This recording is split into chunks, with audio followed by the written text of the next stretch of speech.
Second order of business for general business would be opportunity for citizens to speak. Is there anybody in the gallery that would like to come forward and speak to the board? Anybody? All righty, moving on. Next up is action items. The first action item is approval of minutes from the February meeting. I'll be looking for a motion. So moved. Thank you. And second? Thank you. Any discussion? There is one change that needs to be made. Okay. Under the opportunity for citizens to speak last time, Yes? we did have Sandy Ham, H-A-M-M. Oh, yeah, that's a good Speak catch. to us. Yep, Sandy did. Yep, Mr. Ham did speak. Okay. Awesome. Anything else? Thank you, Mrs. White, for that catch. Much appreciated. All righty, all those in favor say aye. Aye. Aye. Opposed? 5-0. Thank you very much. Next up would be the approval of the vouchers. Okay, We have some questions. We do have some questions. Excellent. The first question is, at the legislators' luncheon, some questions were asked about educating the cost of educating eAchieve students. And so looking at the advertising, there was a question about the advertising expense. And for 1920, we have spent $215,544 on eAchieve advertising. But at this time of year, it starts to ramp up, so we do expect that to increase. I added the average over the last 3 years was $397,550 per year. Now, one thing I wanted to point out with this was this interest in per pupil cost from the legislators is going to be increasing because we now have to provide school data, school level data reporting to DPI. And what that means is they're breaking out all of our costs by school and then by pupil based on enrollment. And this will become public in June, and we're to be expecting a lot of questions maybe. So what I included on the second page is our actual data from our report this year. And it shows each school, it shows their enrollment, it shows how much per pupil they're getting in federal dollars at that school, how many state and how much we put in with state funding and local funding per pupil, the total for that school per pupil, and then there's this district share that's shared across every school. So the final column is the total per pupil expenditure at that particular school. Now, the problem with this type of data is that you look at something like Lowell and say, why does Lowell getting so much more money than the rest of the schools? It isn't the case. Lowell actually had 25% of their budget carried over last year into 18-19. This is 18-19 data. So Lowell saved some of their money for special projects from the year before, so they carried over 25%. So their budget was much higher, and they spent it all because they had this project they were working on. So it really over-exaggerates how much spending Lowell did in 18-19, and when we report on it this year, I would expect to see Lowell toward the bottom because they had no carryover going into 19-20. Does that make sense? Mm-hmm. So this is a very dangerous information, in my opinion, and how people are going to look at it and try to interpret it. So we were just meeting about it this week to talk about, do we come up with talking points on each of these so that if people start asking questions, we have rationale. But the interesting thing that from the question, it asked about the cost of educating students in virtual schools versus brick and mortar. And you can see that eAchieve Elementary and eAchieve High School are both at the bottom of the cost list. So it is a lower cost. Now, it's even between the two because the way we currently split up eAchieve in our accounting system isn't by elementary, it's just eAchieve. So we're going to have to do a little fine tuning on that one to get an actual cost at the elementary for eAchieve versus the high school. Mr. Coleman.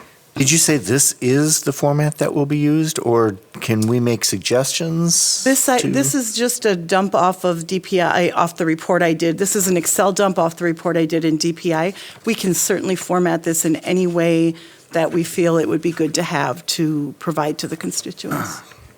So you could have the ability to demonstrate, at least year to year, how those dollars flow unevenly and are spent unevenly. Yep. This was the first year of this data being collected, and it was a requirement of the federal government, and we send it through DPI. So this is the only history we have, but as the years go on, we can certainly show those ebb and flows. But just kind of a heads up, the expectation is that they're going to start tying this data to our school report cards, to look at school report cards versus school spending. So these are all things that we just need to be prepared to be able to talk about. And like Whittier, again, looks high compared to the others. Whittier gets the SAGE grant, the AGR grant, to be Right. able to have lower classroom sizes. So they do get more money. This is just full of holes. You could have a very senior Absolutely. staff versus a very young staff. You could have a special ed program that Oh, has yeah, a that's gonna student be- to staff ratio that's incredibly high. Has all the makings of politicians being able to Absolutely. beat us over the head for whatever the flavor of the day is. But it's something we have to do, so. Yep, it's just to be prepared. Yeah. Venture. So could you put a star at the bottom and say, let's say eAchieve has $0 federal per pupil this 2018-19 year because of whatever you just said. And then down to Whittier, put like 2 stars and just try to explain it so that I was thinking, Going on. personally, I was thinking that we would have like a talking point sheet for each school or whatever, just to, it depends on how much detail we want to get into, but we can certainly do whatever makes sense. I just think like if someone's going to be handed this sheet and we're not This was just for there the to purpose explain- of today's meeting. We haven't even thought about how we're going to present. Well, actually, I shouldn't say, we're not going to actively present this information. This information will be available on the DPI website. This is what it will look like on the DPI website.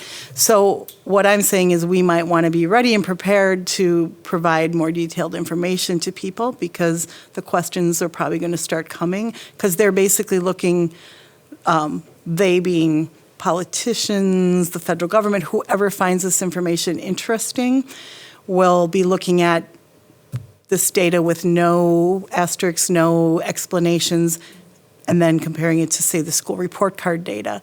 So, Then could you create a copy for us with an asterisk down here saying this is why? And then another one for the next one, so that we have something to physically look at and explain it. yep, that's what we're working on, is looking at, and so any suggestions on how you'd like to see it, we're happy to take that. Okay, I have a couple questions. And I don't see Randall on here, Oh, that's a good observation. or Saratoga. 'cause The my way they are assumption- included under combined specialties, Waukesha STEM Academy, because per DPI, they are one school. Oh, okay, And so all that's the both of them together. It's both of them together. We have to do all of our reporting because that's how the school is set up with DPI. Okay. And the other question I have is that it says federal per pupil. So that's just, you take the federal aid that's going to that school and divide it by the pupils, and that's because there's not, every pupil is getting, Correct. Right, It's the okay. total, that's that's the kind of holes that are going to be, absolutely, because mostly the federal money at a school is either Title I or special education. Yes, money. right, exactly. And those are targeted to specific, it's Right. not going to each student. okay. Correct.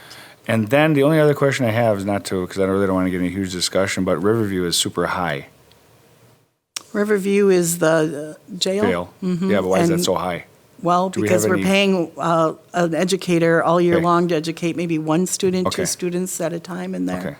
It's a costly proposition. Right, so that's strictly human resources, because we don't rent from the jail, do we? No, there No. might have been a few supplies in there, but Right. very minimal. Yeah. So it's Okay. strictly Person. salary and Yeah, it's a benefits. person, right, okay. Right, we have to take salary and benefits now and divide it out by school. So Okay. salary and benefits for staff that are specifically at a site are included in the school. Right, Mm-hmm. okay. Well, someday we might be transferring staff just to balance out the pay. Right, exactly, well, that's what I'm, yeah. And then the only other question I have, I mean, I have a million questions, but is this, in these per pupil expenditures, does this include, say, that if we have to have a sub? Say we have a long-term sub where we're paying the teacher and we're paying the sub, is that factored into this per pupil costing as well? Not necessarily. And the reason I If the say that sub is because do we coded- send subs to the jail? I mean, how does that work? And I mean. Would have to We'd have look to into check that that one. I out. don't know the answer. I just wonder if that's in there as well, I mean, Subs, generally, it depends. If a sub is there for an illness or something, district-sponsored, Yeah. it's under the district expense, because the way we record Okay. subs, we don't have a way. But if the school is bringing in subs and they're paying for those Yes. subs for something, that's Yep. included in the Okay. per site. Okay, alrighty.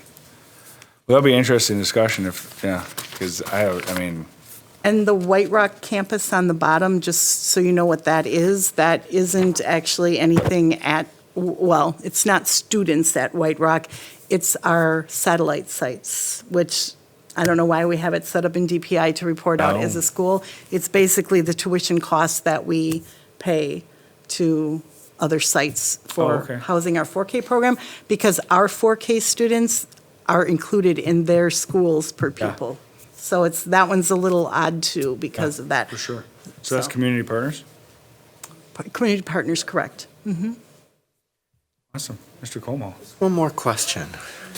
On the online stuff, is there even a column for notes, or is it just going to be, It's This just off the this website. with a little there's- more detail as far as total cost per school per year and things like that, but I chopped it down for this. but there is no place No. for one column of notes where you could just do a couple little, Not just to currently, tweak but it? we could certainly talk to DPI and see if they're willing to update their format for that, but I mean, even be able to get in 4 or 5 just quick little items, SAGE grants, whatever those things are for that school.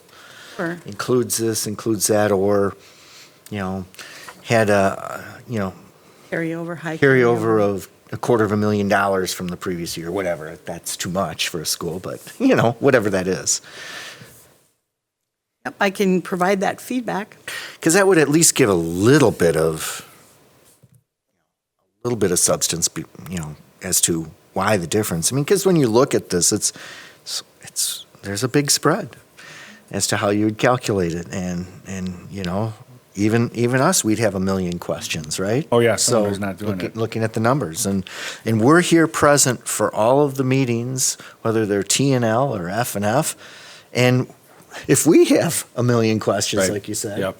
There's going to be a Pat? lot of people. Yep. how could the general public truly start to have this be useful to them? They probably can't. It's flawed. It's flawed. Yeah, it's I'll going to save my personal opinion. Right. It's going to need a lot of explanations. Yeah, for sure. Any other questions about that one? That's a good one. All right. Alrighty. Well, then, moving on to the next one is, the question was, under the expense category of undesignated, there's $398,028. Can I explain? I can. It's going to take a little accounting explanation. When we book an expenditure, so we pay a bill, we put it against our expense accounts, which are what shows up in all those different object codes of different types of things, and then we pay it out of a cash account. So they balance, two-sided accounting.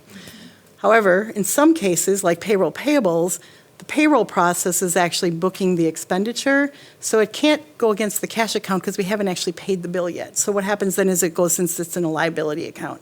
All liability accounts have an expense code of 000, which is undesignated, because we've already booked the expense through payroll. And so when we actually pay the bill, we pay it against the liability account to reduce that liability. And then on the flip side, there's also sometimes asset accounts. So like our inventory, service building buys a lot of supplies, stores them in inventory. We don't know who's going to be using those supplies, which site. So it all gets put into an asset account when we pay the bill, so that we have this additional asset of inventory sitting out there. And then every month, they go through and say, well, we used this much at this school and this much at this school.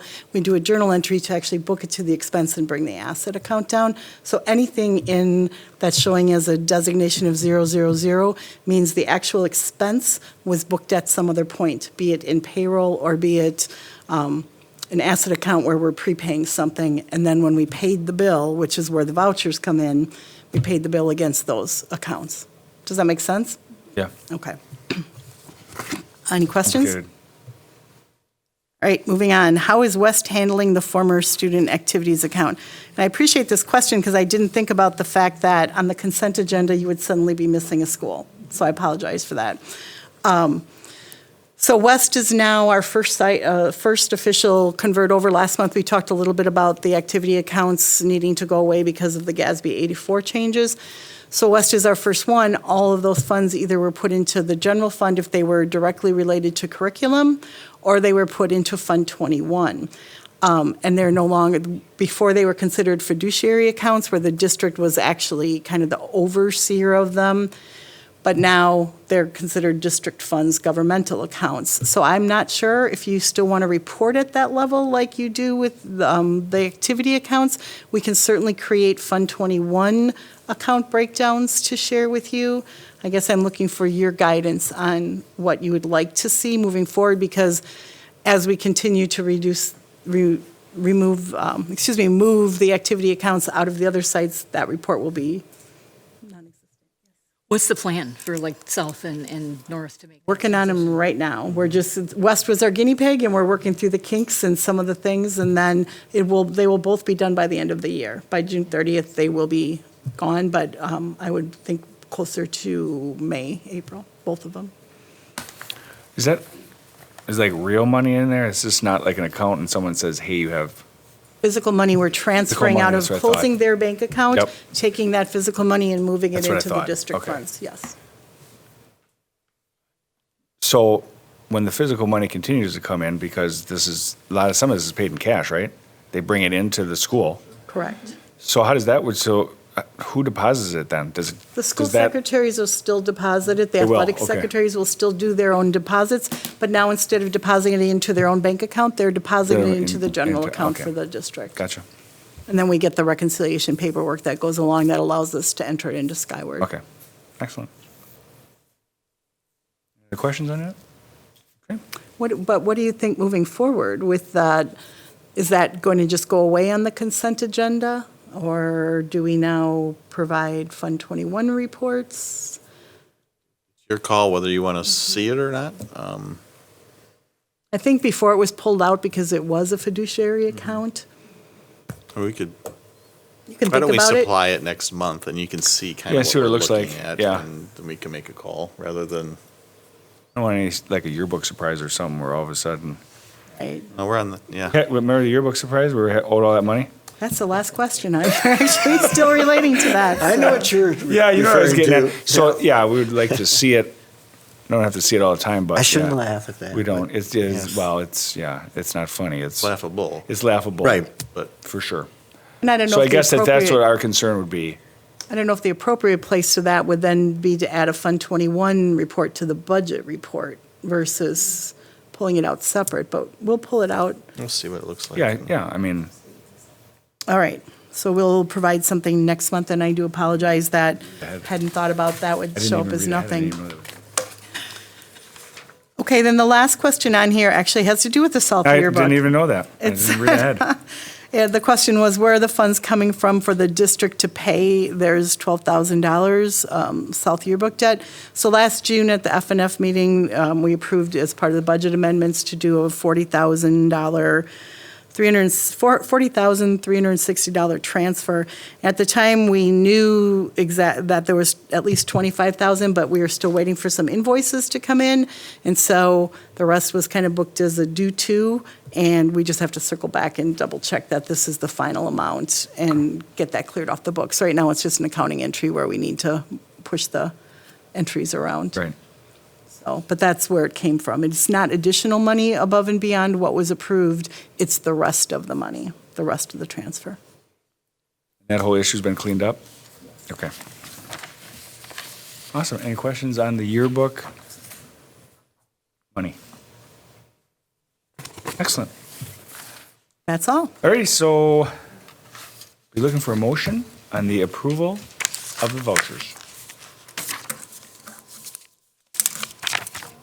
Excellent, thank you very much. And a second? Thank you very much. Any other questions? All those in favor say aye. Aye. Opposed? 5-0. Excellent. Moving on to the approval of audit requests for proposal. Here we go.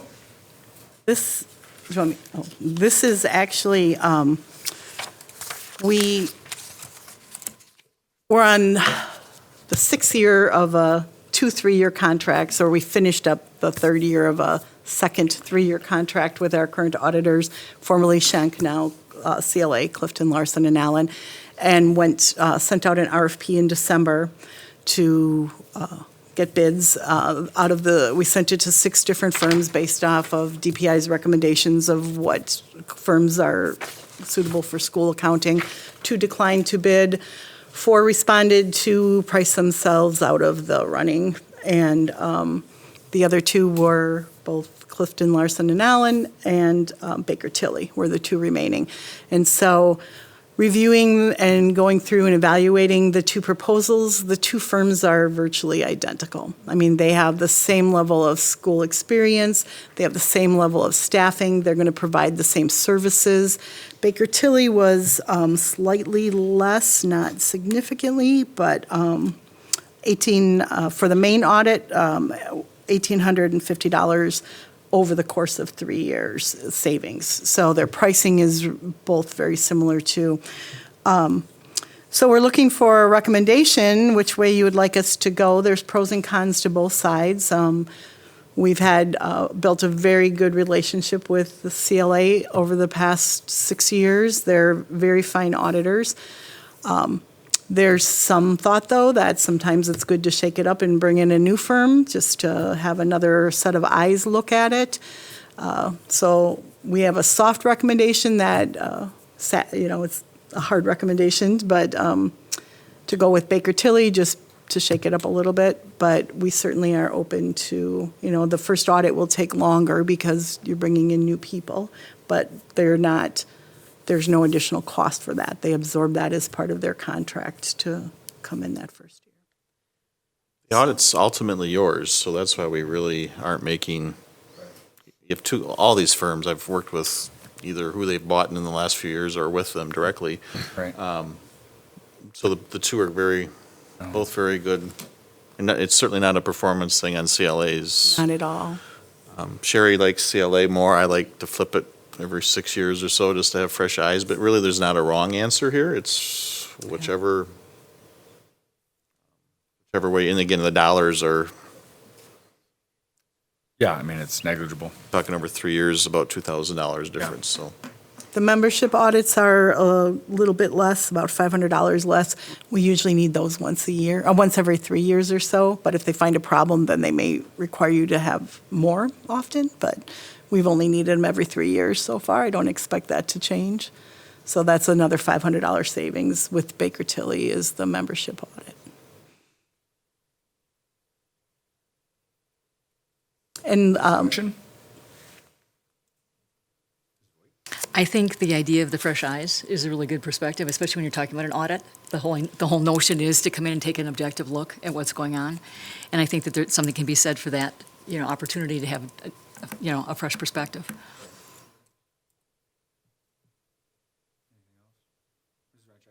Thank you. And I know that they're very close, but that's why we do RFPs to see who comes in at the best price. And if one of them wanted to pad it just a little bit to be safe, well, then they missed it. But I would say Baker Tilly for both the reason of fresh eyes and because they are cheaper and because of the last thing you said about the 500 every 3 years.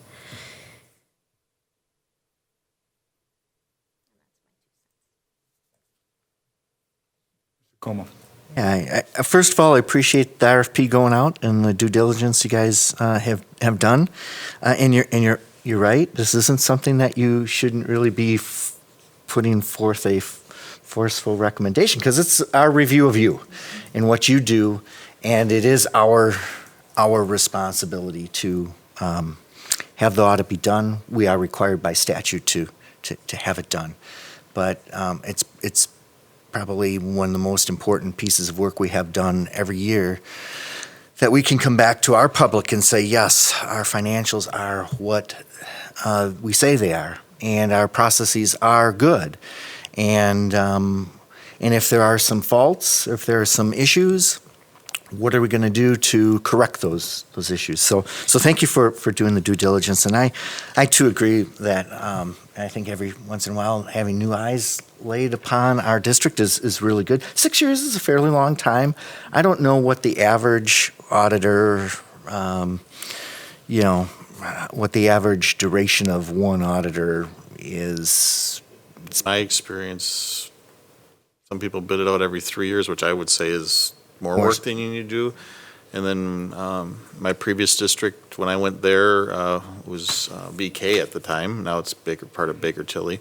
They had been there 17 years, so it's Right, it's all over the board. all over the place. And prior to moving to Schenck, we had been with Gunderson for 8 years prior to that. And ironically, Gunderson was absorbed by CLA, so Yes. So with them in a way, right? we are, kind of, sort of, yeah. Yeah, and so I think that might even be another reason if we were to look at the 8 plus the 6, although they were completely separate firms. Absolutely, at the time. It wasn't just a simple, doing everything the same for 14 years. So, yeah, I'd be comfortable with Baker Tilly. Thank you. I purposely spoke last because I've only seen one audit, and I was impressed with CLA. They sat there, I think there was 2 individuals, the senior and the junior members, and they answered a lot of questions. We read the report, and they're checking your work. I think we talked about professionals checking other professionals' work. So I have nothing against CLA, certainly, and I echo, I think, every member's comments. I think fresh eyes, as Ms. Voigt said, and everybody said here, I think makes sense. So I think the worst thing we can get into is complacency and just kind of go with who we've had before. And it's certainly not a ding on CLA, but I do support. I think Baker Tilly coming in, new set of eyes would be a good idea. Ready. So, we want that,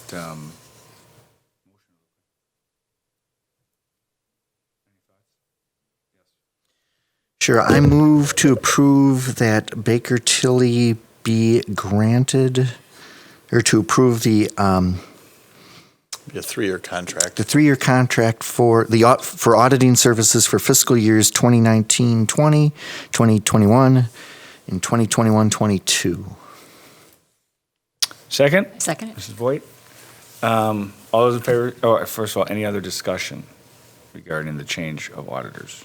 All right, all those in favor say aye. Aye. Opposed? 5-0. Thank you very much for all your work on the RFP. Next up is the approval of health insurance plan changes. Here's, Justin and Jeff from HNI, formerly Beneco, same group, same team, new name. And Kay, if you want to come up too, in case there's a question. Kay, who's our benefits coordinator. We just wanted to, every time at this year, we go through and identify whether we need to make health plan changes or not. And our approach to the last several years is, in terms of budgeting, we anticipate a 5% increase. And if our I guess we can use the word premium.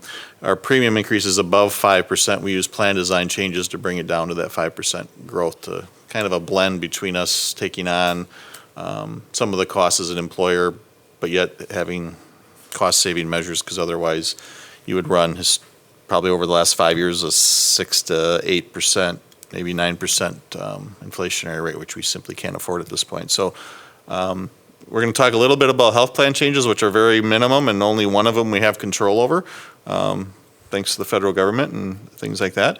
And then there's one that I think is pretty self-explanatory once the gentleman from HNI walk us through. So I'll turn it over to Jeff to give me the signal when you need a slide advance. Good evening. Be with you again. Thanks for having us. As Darren said, thank you. Thank you. Great to be with you again. As a part of an ongoing strategy on an annual basis, as Darren said, we as a team probably worked together for about 5 or 6 months prior to coming to you to just understand what the cost trends are, look at the data, determine what we should be doing better, how we can innovate. As you know, healthcare is a very dynamic environment, and nothing ever stays the same in healthcare. So we're constantly evaluating best practices and how the district can deploy those with a real eye towards the minimal amount of disruption to your employees, but the maximum gain in terms of squeezing any waste out of the system that we possibly can, because we all know that there's waste. Actually, recent studies would suggest that there's 30% of the healthcare dollar wasted in this country. 55% of the time, people go to the right care at the right place at the right time, and that 30% would be enough to fund every K-12 school district in the country, about $780 billion. So that's what we're chasing on a regular basis. It's our job for you as your consultants to try to help you squeeze that waste. So part of what we're going to be talking about tonight is the good work that your team has done in identifying waste and help squeezing it with some new strategies that would otherwise adversely affect your employees in terms of plan design changes that we'd be forced to make. So it's really a good news conversation tonight, we think. So with that, Darren, the objectives that we have stated is to control the cost, but as I've mentioned, balance that with as minimal employee disruption as possible.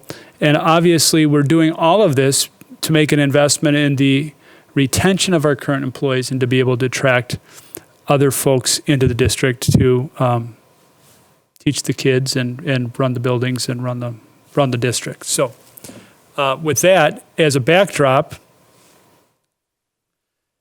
want to walk through the numbers on a very high level basis. So when we talk about what your overall costs are, you see that the 2019 costs are about $22,400,000. And the initial projection going into 2020, remember we have a September 1st through August 31st plan year. And so the initial projection based on the current population is just shy of $24 million or roughly $1.6 million. How do we get there? I won't go into great detail other than to say the fundamentals of healthcare economics are either the prices go up or the usage goes up or they both go up. We're in a slightly increasing environment within the district where the usage of services go up, but we're in a macro environment where prices of healthcare are escalating at a rate much higher than general inflation. And certainly we've seen and experienced things like prescription drugs and very costly prescription drugs escalating at 20, 30% increases. So that's how we get to the 1.6. It's actually, we use a best practice actuarial method that takes the last 36 months rolling 36 months worth of data, and that's how we develop it. So what you see there is if the district, similarly to prior years, were to up the ante at 5%, like we have in the past, and kick in additional million, what's left over that we need to figure out, where is it going to come from? So that's why we say we need to solve for that $500,000. Where's it going to come from? It just doesn't appear out of thin air. So the district increases their contribution, the employees increase their contribution, then what? So the then what is the question that we're posed with on an annual basis that we try to see. Are there new strategies that might be developed or that we could deploy that have been developed since we've last done this that we can go to market with that would positively affect the district? And so we're going to walk through how we're going to solve for that $500,000. Just one thing to add, and it's a topic for a different night, but at the end of every fiscal year, we talk about reserves. Yes. And keep in mind that the cost per month is also climbing, so that reserve amount, in theory, if you want to maintain a 4-month reserve, has to grow with the rate of our costs. Correct. So we bake that. Different topic, but I just thought I'd throw that out there because sometimes that's a topic of conversation as well. Thanks, Darren. So how are we going to solve for that $500,000? That's what we're going to talk about with you today. Well, as Darren said, we're not going to get a vote on a couple things. We're not going to get a vote on increasing the deductible on our high deductible health plan to $1,400. The IRS mandates a step up of these deductibles on an annual basis. So any district, any employer with a high deductible health plan at a level that we have today would need to hit that $1,400 by law. So we have to do that. That's a very small amount. Then there's also, Here? what's that? Every year that it's federally mandated that the deductible has to go up? There's indexing. Okay. And we have the lowest possible deductible that we can have. And in 2020, it does need to go up. I don't know if it needs to index in 2021. Yeah, it's not always every year. Okay. No, but they've Federal government tells you. certain when markers. It has to go up. Yeah. And that's a result of the Affordable Care Act. Okay? So that, and I don't know if Jeff, you mentioned that's $50 for a single and $100. Yeah, I didn't mention that. Okay. Yeah, but yeah, $50 for a single, $100 for a family. Again, no vote on the district, no vote from our standpoint, IRS mandate. Okay? The other thing is that another contractual change that UHC is deploying throughout their membership, and that is they're changing the way they pay non-network services. Now, we have a very, very high percentage of in-network utilization, probably close to 99%. So on the rare occasion that people go outside of the network, what will happen is the reasonable and customary level will be adjusted to Medicare plus 140% of Medicare. So Medicare plus 40%. That is an incentive to get people in the network. Again, United Healthcare mandate, not a governmental mandate, but United Healthcare mandate all their customers. They've done this on all their fully insured business. They're doing it on all their self-insured business. We've held off as long as we can. They just told us, you don't have a vote. We're changing our systems. So we don't really have a dollar amount, but we wanted to make you aware of that change. And we just got the call on that on Friday. Friday. So That's why we haven't, but it's not a significant shift in no, dollars. no. So just so I understand, UHC is only going to pay out-of-network doctors 40% more than Medicare pays them. Correct. Now, I would tell you this. There's two choices. Yeah. What we do get a vote on is it 110 or 140? So we're opting for the 140. Okay. Just to, again, back to our goal, minimizing disruption. Right. Okay? Right. They have rolled this out with their fully insured groups probably about 5 years ago in order to try to get people moving into the networks, which is, their networks are very broad. Yeah, I haven't heard anyone that's disappointed in their network. You'd have to try to get out of the network, Yeah. pretty much. Right. So we think there'll be minimal disruption there, but wanted you to know about it. The biggest one that really gets us almost all the way there is a really, I'm going to call it exciting innovation, because as I mentioned, the rate of healthcare inflation against regular inflation is astronomical, particularly in the area of specialty drugs. So let me just frame this for you. When you watch TV and you see the ads and people running through the lily fields and everything else, and they're having just an amazing life because they're on this drug. And I don't mean to be sarcastic if anybody's on those drugs, but they make them look really good. And then at the bottom it says, ask your pharmacist, this drug may only cost you $5. Well, most of those drugs cost in excess of $50,000 per year, per patient. Some of them will cost into the 100,000s. There are 33 drugs in the FDA pipeline this year that cost anywhere from $240,000 a year to $2.4 million a year. What happens today is that your employee goes and they really don't know that it's an $80,000 drug, but they get a copay card from the manufacturer to pay $5, $10, $20 a month. Then they charge the district for the difference between, let's say it's $10 a month, so it's $120 a year, and let's say the drug is $50,000 a year. The district gets charged for the difference between the $50,000 and the $120. Okay? Meanwhile, the employee gets credit on their deductible for satisfying the deductible. They get the discount and the discounts applied to their deductible, so it's a double. So the money that they didn't pay that the manufacturer pays applies to their deductible. So we've gone to Navitas and said, this is really, this creates, we understand that it's beneficial to the employee, but this does create a hardship for employers, namely school districts who are under budget crisis. So how do we close the loophole on this? So they've actually devised a system program that's actually very user-friendly that will not limit your employees' access to these drugs, but will force the manufacturer to pay more than they're paying right now and not charge back the district. So in a very simplistic terms, what we're doing is we're sort of going back on offense against the drug manufacturers. And the only people that will actually lose will be the drug manufacturers who are providing these big subsidies. Your employees will still get the drugs. They'll still get them at the copay they're receiving, but the district is not going to get hit for $443,000. The manufacturers will actually have to pay the freight on that.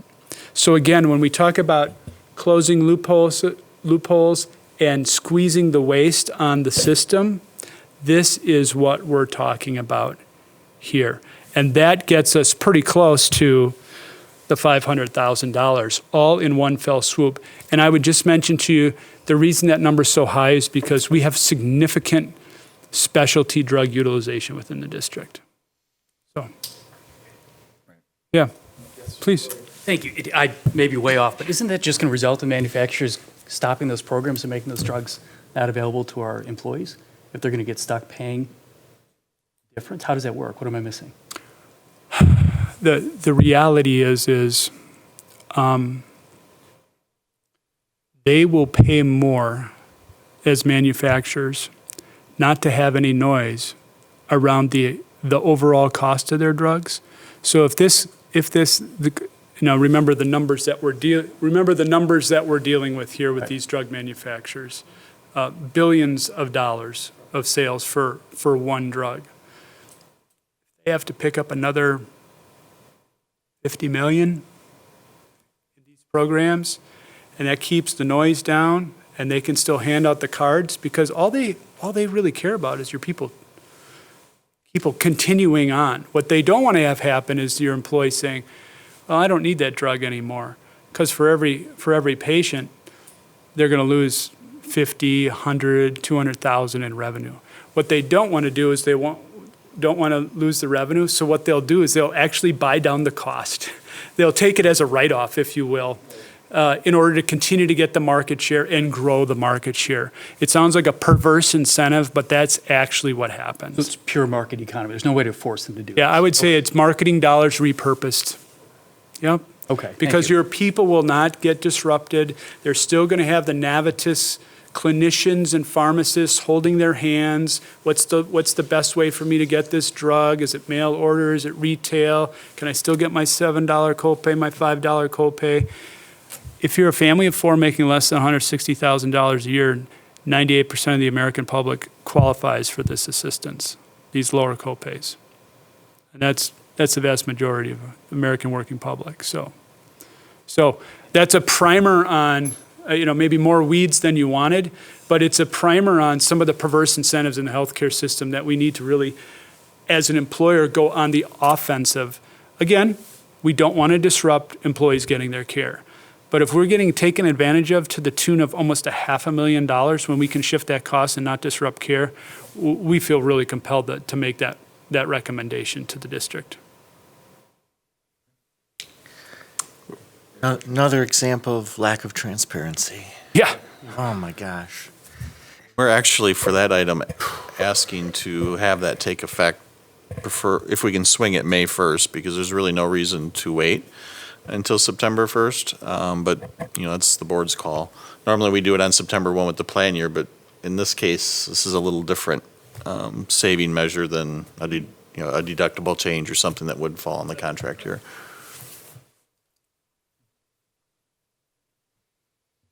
Any questions?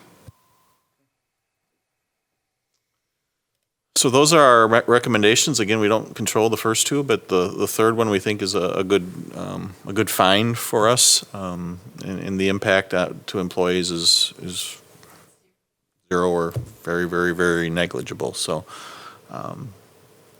we'd ask for approval. What the timeline is and why we're here now is open enrollment season's coming up May, I don't remember the specific dates, but in May, so we have to start prepping the work, the plan descriptions and all that stuff to be ready for open enrollment for staff.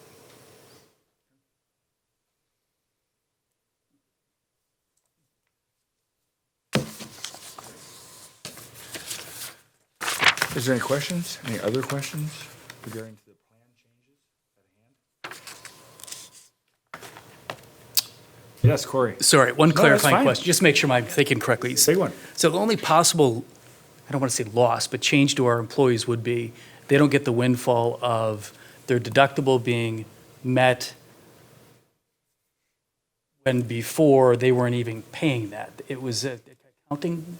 Yeah, so it was a sort of an accounting loophole, if you will, that we're closing so that the employee who paid a $5 copay on a drug that cost $50,000 and the system would have credited them for their $1,350 deductible would now get $5 credited towards their $1,350 deductible, or now $1,400 deductible, excuse me. And they would need to continue to fulfill that deductible. But this is really a loophole that they've been getting quite a free ride for the last number of years. And just so you know, every employer is going to close this loophole. So you're not going to be at a disadvantage that way. But we're going to communicate that to employees, say, this was a loophole, you had a great, particularly those who are in this situation, which is a limited population under the group, but this is not 1,000 people. You've got about 1,300 people covered under group. My guess is this is going to affect less than 100 people. 75 per K. So there you go. So 75 people, we'll have some very specific communication to help them understand why. And I think once they understand the explanation, they'll go, wow, that was a pretty nice deal for a couple of years. But, normally when I give somebody a $5 bill, I don't get 100 back just because I had a transaction. I would also add to this that if we make the change May 1st, we looked at the population that this impacts, and they've already satisfied their deductibles. So there's no impact between now and 9/1. That's a good point. Anything else? Any other questions? Alrighty, so.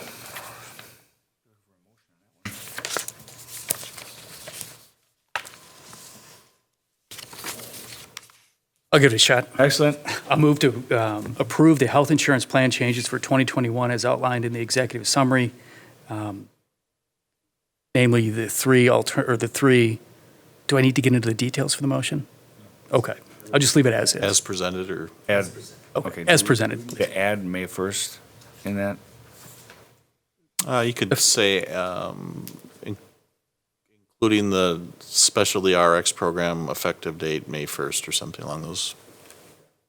Okay, so moved, including I'm sorry, what did you say? Specialty RX program effective May 1, 2020. Second. Thank you, Ms. Voigt. Any other discussion? All those in favor say aye. Aye. Aye. Opposed? None? 5-0? Good find. Yeah, fantastic. Well, if you recall, I forget who was on F&F at the time, but one of the reasons we switched to Navitus was to have a better Yeah. transparency and control over our, so a lot of, some credit needs to go to them as well as our team here, so. Excellent. There any other good news for us? I was talk about the really clinic happy next. that it was just one sheet, that the changes were just one sheet this year. Yeah, yes. That it wasn't a packet like it usually is. Yeah. If there's not a staple in it, it's always better. All right, fantastic. Well, thanks for coming. Actually, they're part of our next They agenda are? item as well, yeah, back to back. Oh, boy, this is a good one. One PowerPoint, two Alrighty, so that would two topics. wrap up our action items. Up next is discussion information items. The first item would be the Waukesha Employee Health Clinic Report. Yeah, as you should know, or probably know, we've been operating the health clinic since 2014, and we have a intergovernmental agreement with the city, the county, and us to operate that. And we split costs originally based on a number of insureds, but now we're based off of experience or claims. We've actually been talking about the clinic for several years, and what's bringing us here tonight is they are ramping up, or we are ramping up to go to request for proposal on medical services, Health Stats, our current provider at the clinic, and we're of the belief that maybe we should look at some other options. The clinic, the clinic's operating fine, the satisfaction is fine, but is it as cost effective as we need to have it be in this area? And we simply don't know, and a lot has changed since 2014 in healthcare. As Jeff was saying, it changes constantly. So what we'd like to do is lay out a plan where we look at options over the next 4 to 6 months. I had mentioned this to our partners at the last clinic meeting and said, we as a board would like to look at other options, and we would come back to them by our September meeting cycle to say we're either in or we're out, or whatever we find on the investigation we do over the next several months. I also invited them to join us in that search. I think the more the merrier. We just threw this all out the last meeting. We haven't gotten any sort of responses, but we do plan to meet as a group in beginning of April. I forget the day. So that's, I kind of stole the first slide, but just the background on it. And again, the service agreement we have now runs through the end of calendar year 21. So we're not at this time saying anything about breaking any sort of agreements or the intergovernmental agreement, but simply looking at options as we move forward. The timeline we laid out will allow us also to allow them, if we opt out, to pursue with our RFP, or have us be part of the RFP. So we're not making that decision here tonight to be in or out. So I'll let you guys take over from this slide on. Okay, sounds great. Well, this is an exciting topic, and I guess we can move one frame forward there, Darren. One thing that I would just also mention is that in preparation for the RFP, the county commissioned an outside third party, Gallagher, which is a large national benefits consulting firm, to review the data and review methodology. And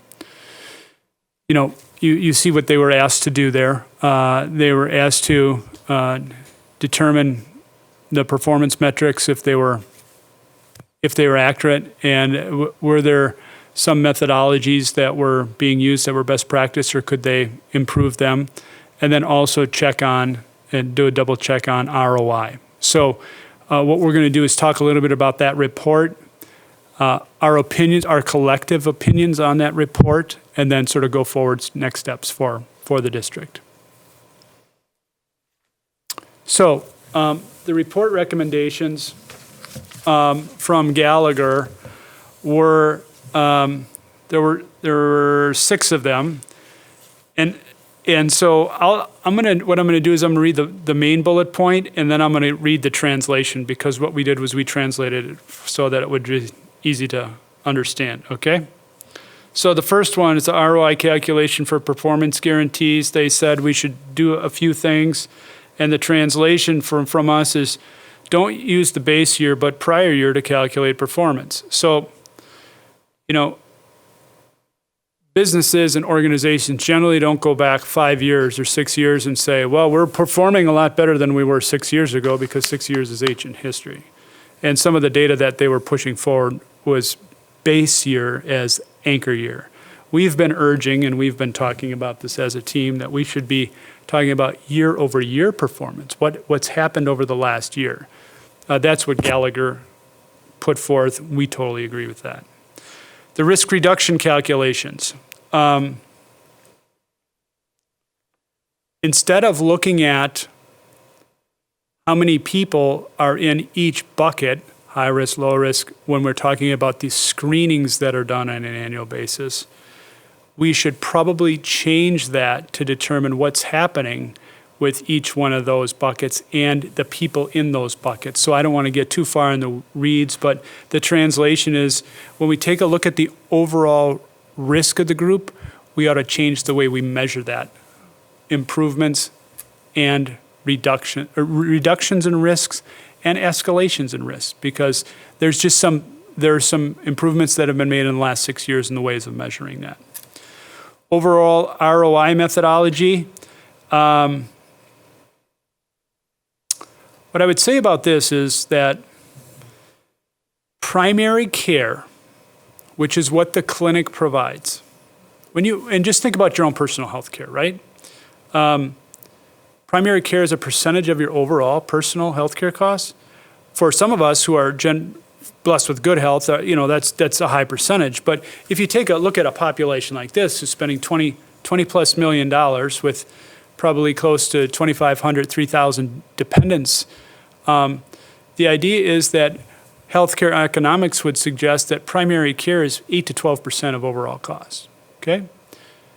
Now, they drive us to specialists and hospitals and things like that, but we really can't attribute significant reductions in inpatient care, or significant reductions in specialty drug care, or significant reductions in other areas of care to primary care. And so this ROI methodology that had been being used previously, if we had a great year, well, maybe it was because of the clinic.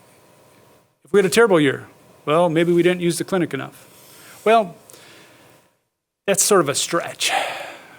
So what we're doing here is what Gallagher suggested is we take a look at best practice ROI methodology and deploy that, and we would agree with that. So that is a recommendation. Outreach timing. We want to, because most of the employees get annual health screenings, we like to get to them faster with feedback and faster with coaching so that they can get on the train if they want to improve their health quicker, as opposed to longer delays. That's the outreach timing. Change the timing of health coaches, shorten the gaps, make it quicker, more highly responsive. Staffing.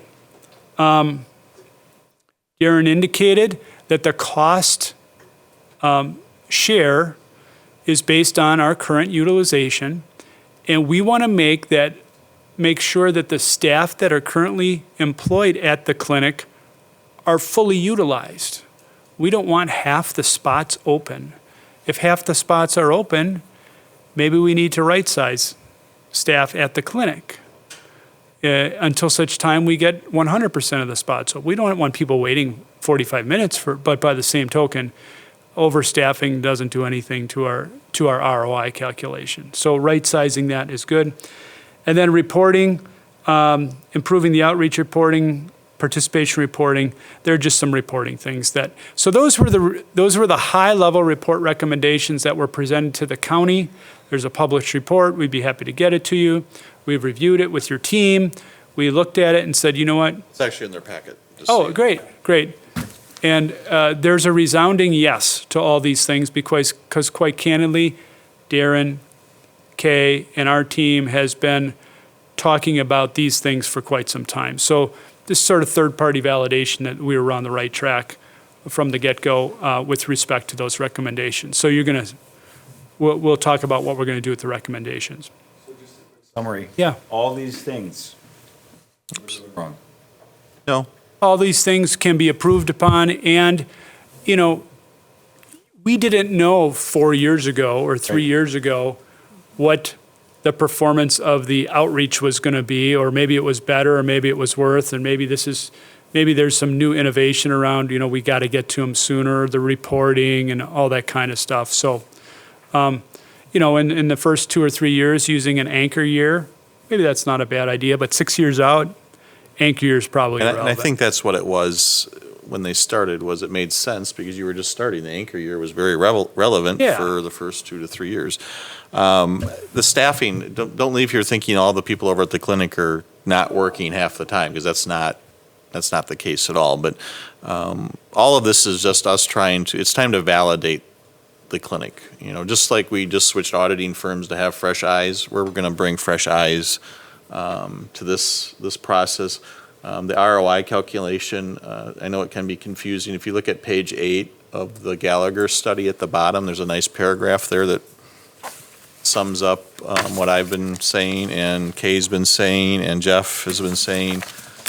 That again, in our minds, if the clinic has a story to tell, I think there's a better way to tell it than what they're currently doing. And now's the time. You bake in that RFP language or ROI language into the RFP, and then it rolls into the contract. So now is the time to dig into it. So the audit by Gallagher was very timely. And I know the county has some interest in implementing some of these things as well, and I'm sure the city does as well too. But again, it's time to validate and then analyze best outcomes, best value going forward, and whether that's a brick and mortar building in this day and age or not. It's hard to tell, but we'll find that out. Time that I've been here, we've discovered that the needs of the district population has changed in respect to the clinics, so our utilization is negatively impacted because of it. The other thing is we've made some incredibly good changes under the plan that actually makes supporting the clinic not as favorable anymore. So, there's other factors. These are all great recommendations, and yes, we need to take these seriously, but there's a number of other things that drive this as well. I would just add that as dynamic of an environment as healthcare is, to have this doing the same thing for 6 years in a row without taking a look at it is, we're going to get the same results if we don't do anything different. And I guess we're saying there's probably better results to have.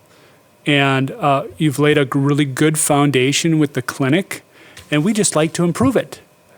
And we would like to have more people using a cost-effective provider, improving the health of them and their families in a way that makes them feel good about being an employee of the district. I guess that's what we're trying to create through this process, if possible. And if it's this, like Darren said, just being able to tell the story a little differently, then this process will validate it. If it's something else, then we'll find it. The next frame that you have there, I'm not going to get into the weeds deeply on this, other than to say that in the Gallagher report, they provided the county, because that's who contracted the report, with data regarding ROI, given a conservative estimate, an aggressive estimate, using the best practice methodology that we suggested in the recommendations. So we took the liberty of importing the district's data into that same model that we know and use for other clients in agreement with Gallagher and say, what does that look like? So what I would draw your attention to is the aggressive estimate, the last line there. We're looking for at least a 1-to-1 ROI on our dollars. And in an aggressive situation, using the factors that we have, the number of services, the efficiency rate of the clinic, the market value of the services being provided, and the avoided costs, on an aggressive estimate, we can get there and get you a 1-to-1 type of ROI. If we use a conservative estimate, and the biggest variance in this is both the clinic efficiency rate and the market value cost of services, you see we're down around 0.3 to 1, which means that for every dollar we're spending, we get about 32 cents on the dollar back. Now, the one thing that this misses is employee goodwill. There's no calculation here for employee goodwill. That must be factored into the conversation. It must be factored into the calculations. But when we're talking about raw numbers, these are the raw numbers. So we're going to have a keen eye on examples like this on a go-forward basis for you and help educate you around what different models might look like. And ultimately ROI, because this is going back probably 4 years, ROI can be 5 calculations. So with healthcare, it's not how many widgets you're making, it's more complex than that. But if 4 or 5 measures of ROI are showing positive, then you have trend data, right? Or a validation of the calculation. So I think these are ones we can use. Certainly there's the current one that's contractual. But if these measures come back and there's a trend in those numbers, 3, 4, 5 different methodologies, then I think we need to have a conversation. And we don't know that yet, but we're on our way to, again, validating that. And hopefully at the end of this process, and for, I don't know if our partners are listening to this conversation or not, if we end up coming back and saying the clinic is operating fantastically, that is not a failure in our mind. It's just simply validating. We're not out to put an end to one methodology or the other, but we are in a place financially where we need to make sure we're maximizing the investment. And that's really the goal of these conversations.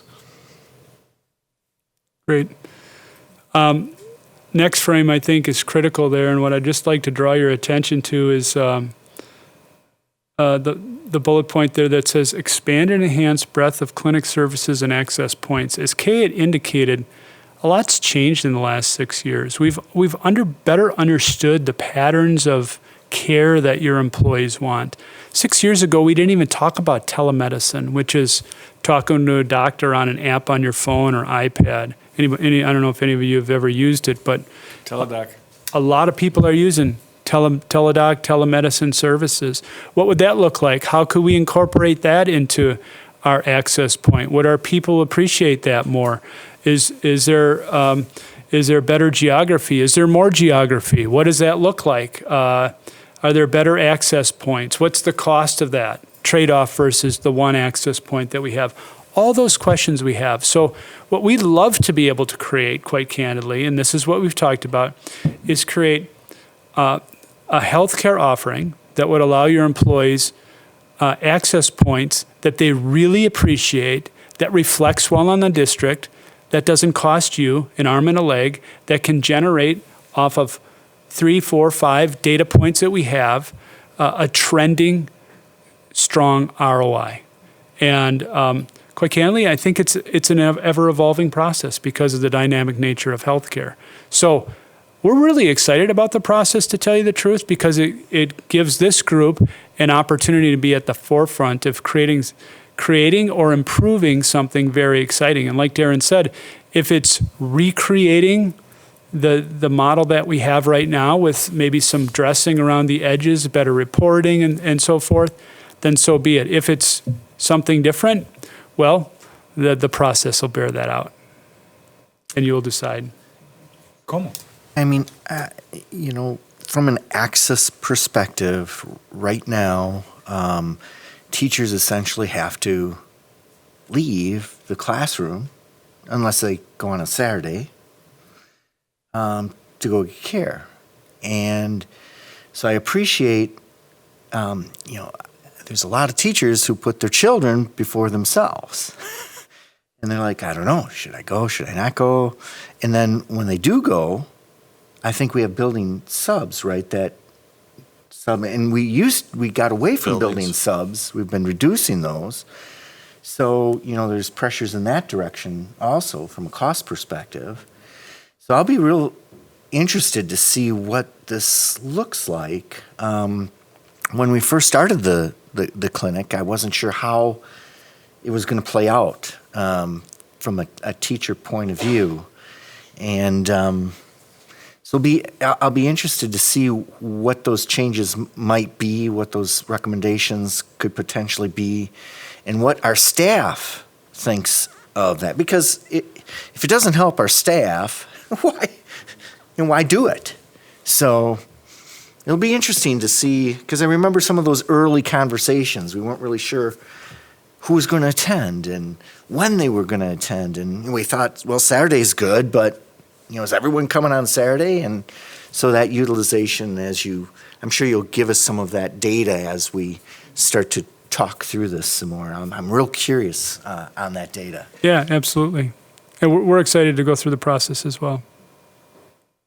Like I said before, the operations of the partners, we work well together and all that. We just have different staffing models and requirements and ability to leave during the day and those types of things. So we're hoping that they'll come along with us on this journey. The last thing I included is the actual budget for the clinic. We spend about $1 million to $1.1 million per year. We are going down to 35% of the costs based on our participation. That's been dropping steadily, but it's a good breakdown, and I apologize that the numbers look maybe a little tiny, but so that information's there, and certainly, this $1 million a year spend that we have certainly goes into any ROI calculation that we would look at, so. I would just add one thing, too, to what Darren said, that any employee that has used the clinic has been very satisfied with the care. So the care has been really good. It's not a quality of care issue. It's just access point satisfaction, financial. What can we do to build on the good foundation that's already been started? And then also there's a timeline for the RFP process here too, so you can see what that path is going to be over the next year or so.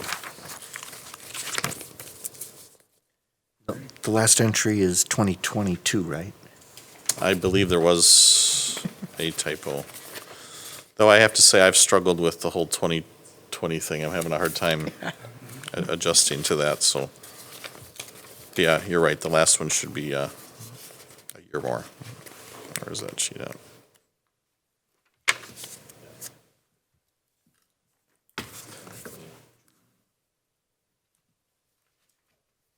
And again, I think the county's probably having some level of similar conversations, otherwise Gallagher wouldn't have been brought on board, so.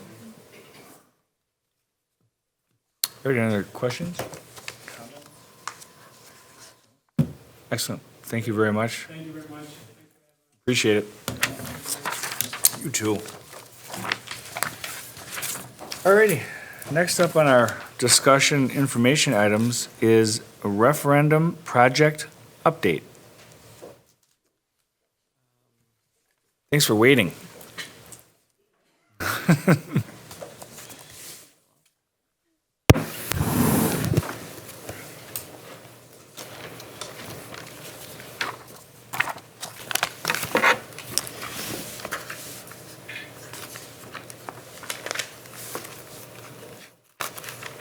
I play the presentation in Google Docs. What's it? How do I play the presentation? You have it in slides? It was up a moment ago. So it's view? Thank you. I'm a Word or PowerPoint person. PowerPoint guy? Yeah. Same. That-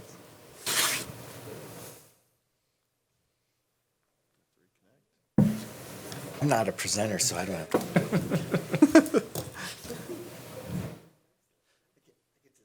My screen's still dark. I hear So it's Yeah. technology things. you. It's software stuff. Who needs it?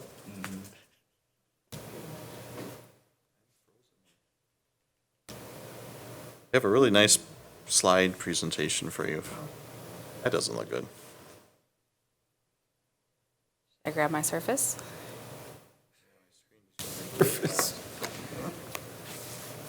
Might want to Yeah, grab the the way out. Microsoft product. Let's go back in. This morning.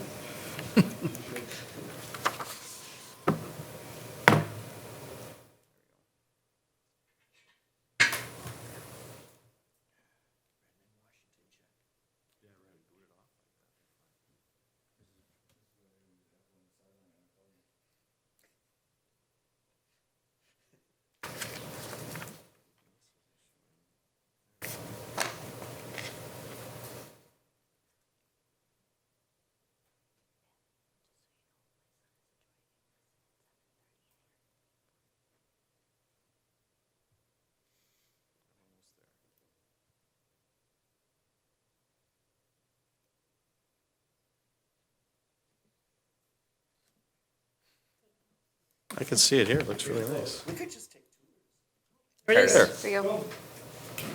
Sure what went wrong there, but, Matt Stottleman from Findorf and Kate from Bray Architect are here to go through the work that we're set to begin in 2 weeks, right? And just kind of one last review, and then at the end, we'll go through, and actually it's in your packet as well, the balance sheet of where we are budget-wise for your review. And then I'll just touch on this now, so if you have questions, we can certainly answer them. The bid results and the responses we got to each bid package, and the ones with the asterisks on that side are Waukesha or Waukesha area-based companies, in case, it's good to know as a board member, I think, in case you run into someone at Pick and Save or whatever. So we'll walk you through each of the schools. Again, the three middle schools in South are all actually, work has kind of begun on each side already, but it's prime next, the 23rd, I believe, is our go date, start major construction. So I'll be your Sounds slide. good. So Kate, I don't know if you want to lead us off? Yep, sounds good. So a little bit of a review from some of the process we've been down. So design, we started right away after referendum passed. We actually had been working a little bit prior to that, though, information gathering and looking at schematic plans. But for these, and again, this is just the four main projects, the middle schools and South High School. We went out to bid in January. We have the bid dates for those two projects.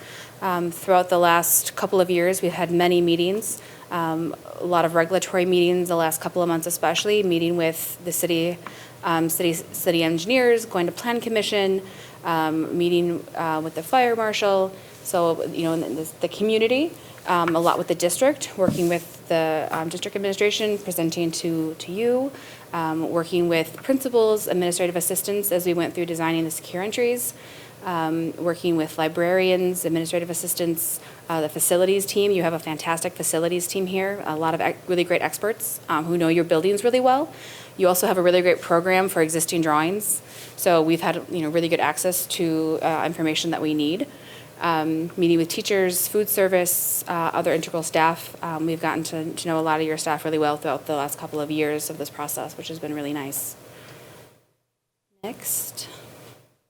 So a schedule, so looking again at the three middle schools and South High School. As Darren said, some work has begun. We've done some abatement to get ready so that once summer hits, we can be really active. And again, the site work is what's going to start in the next couple of weeks, because the more we can get done as soon as the ground thaws, which really has been, you know, today's rain helped get rid of the last bit of snow. We can get into the ground and get the site work and the additions started. And then once the summer hits, we can really get into the schools more without having the students there, which is really helpful. So again, kind of looking at the heavy construction. Sorry. No, we're good. So Butler Middle School, there's boards in the hallway as well, but we're going to share some renderings with you and review a little bit high level of scope. But this is really consistent with what we've been sharing with you throughout the last year and a half. The district has done a really good job of sticking to the scope. And so again, what we've done has just really been enhanced and now through construction documents, just building on each bit of information in the final renderings that we'll share. So construction schedule. Yeah, just touch on the schedule here before we get into the plans, but as Kate mentioned, obviously starting with the additions where spaces are unoccupied, there's a number of interim milestones in the phasing, which we talked about Butler in great detail a few months ago with the decision to move some students over to Blair. But the new construction will extend into the fall of this coming year, and then renovations through select areas of the school through the coming school year, and then wrapping up in summer of 2021.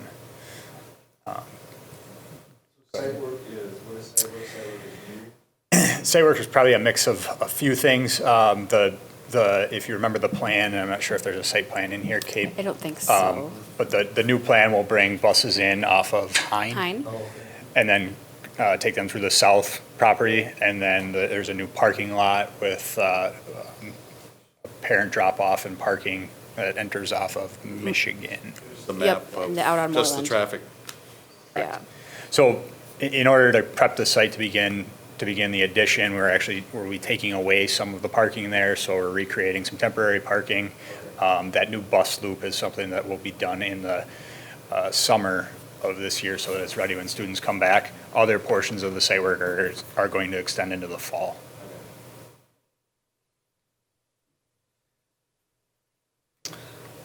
Back just to the The map? Yeah, of the map. So, good thing we had the opportunity to take advantage of Blair. And can you imagine, I don't know, how many, 10 trailers? I mean, I don't know how we would have done it, really. No, the whole. Safely. The whole site would have been utilized Yeah. at that point. So, not to Way over to Moreland. relive that point, but I just don't know how it would have came together otherwise. Yeah, for the 2021 school year, it would have been, It certainly would have been a challenge, and we talked about the financial aspect of it. There would have been a windfall to the finances to make that happen too, so.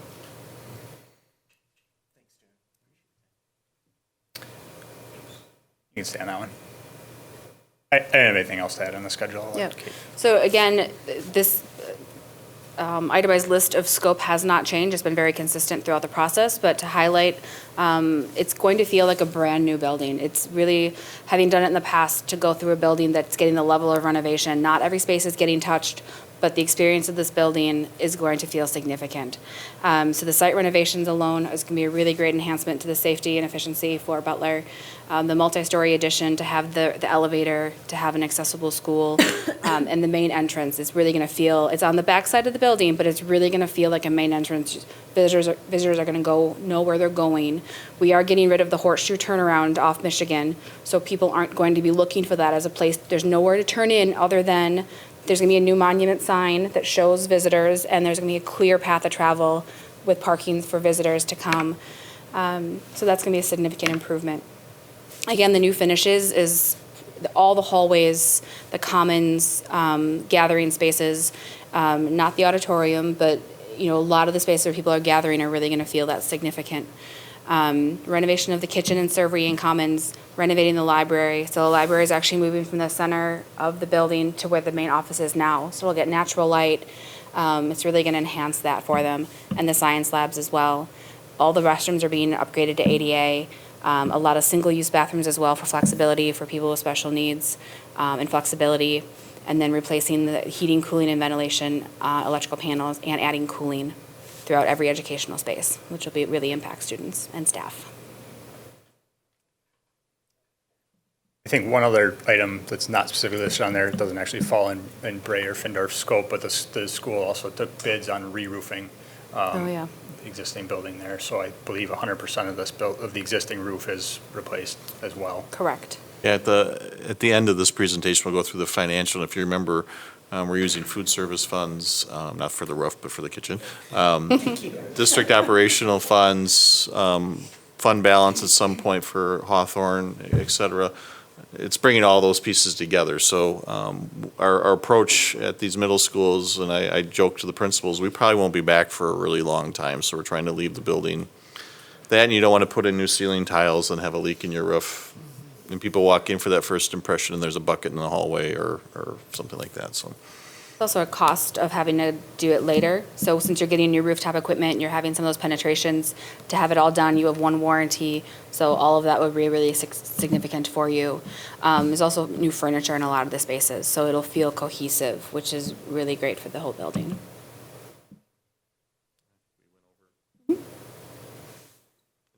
This map with the traffic pattern will be shared with Waukesha PD, and so everyone's on the same page as to, on that first day of school, first day after construction starts, that people have a general idea. So this rendering shows the new addition. So it seems severe in the perspective. It's not that steep of a slope. It is the ADA compliant. It is tall enough that it a little bit hides the gym volume, so it really enhanced that elevation for it. And you can see the glass piece, which is the main entrance and the elevator. It'll have a ramp as well as the steps. So it'll really be a beacon of where the main entrance is. And as we said, with the site improvements, we'll keep the pedestrian, the vehicular, and the buses all separate and on your site, which is really going to improve it. Next, so there's another perspective of that. There's a nice plaza that again separates the bus, so allows students and staff to walk in, some planters. So it should be a really nice aesthetic. This is the main office, through the secure vestibule into the main office reception area. There's a door into the principal's area, so 2 reception desks, and the really great visual down to the parking lot, so you can see people who are coming and going, which is one of the features we tried to achieve in all of the offices, of visibility of who's coming to the school into that main entrance. One of the science labs that are being replaced. For Butler, we were able to take over a little bit of some of their core storage space to make 2 of the rooms a little bit larger. And you can see a new hood in this room. So updated cabinetry, again, new furniture. So it'll feel really modern. Exciting for them. Again, the library, as I said, is moving outboard, so they'll have an opportunity for some natural light in that space. It makes it a little bit more of a regular space, so they're really nice. It's facing east, I think? What's that? Those windows are facing east? Is that right? Okay. Yep. And there'll be window shades on the windows, window shades throughout all the renovation. Will have new window shades to adjust for that. And this is the new Commons cafeteria space. So we're exposing the ceiling, adding some clouds, 2 skylights to bring light into this space. It's kind of bright in there now, but keep in mind where the elevator and all that is blocking the main bank of windows, so. It makes it a deeper space. So to get some light in there will be really nice. It adds an architectural feature too, with the blue trim, a soffit that pops down, some acoustical panels. Is There's also some skylights through this space. that what I said? Oh, sorry. I That's thought okay. you were talking about the side windows. So this goes north-south. It runs, yes, north-south. We're looking down to where the elevators would be. Correct. Yep, so is this, what's that? So this is Michigan. Yeah. Yeah, and the Yes. auditorium's off to the right. Yep. So as the sun comes across, it'll get some nice sunlight.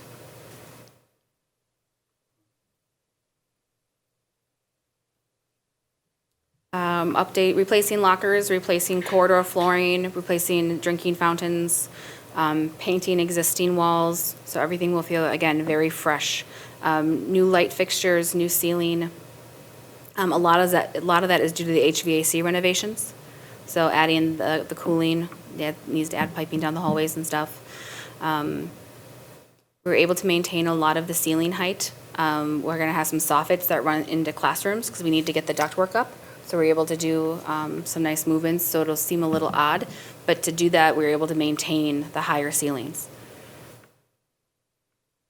Butler has some really cool blue. We have a lot of different blues in it, so I think it'll be really dynamic, that it's not just one blue used throughout. It'll have a lot of really nice colors that mix it up a little bit.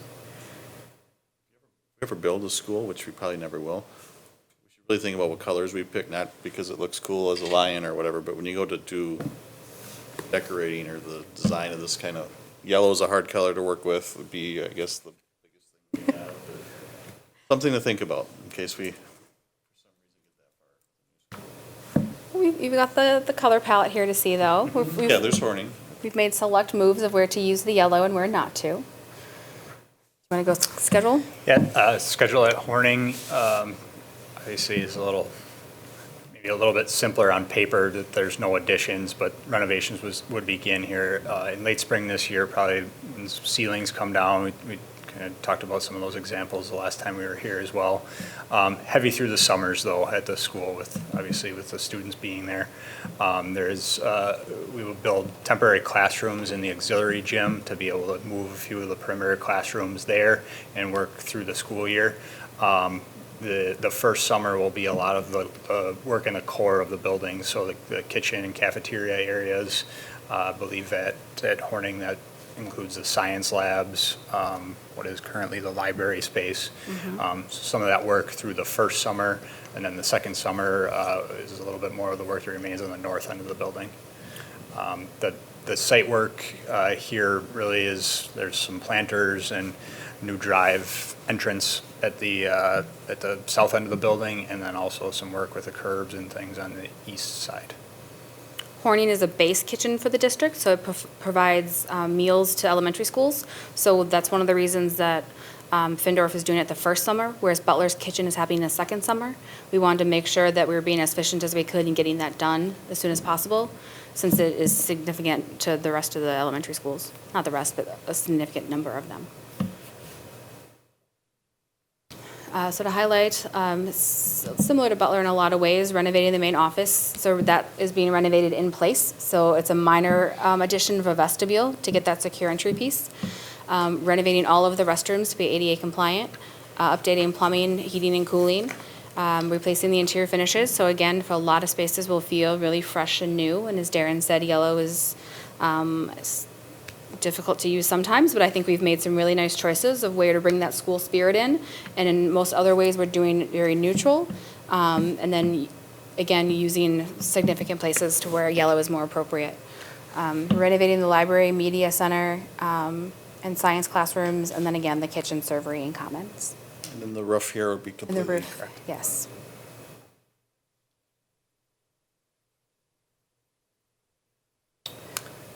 Go ahead.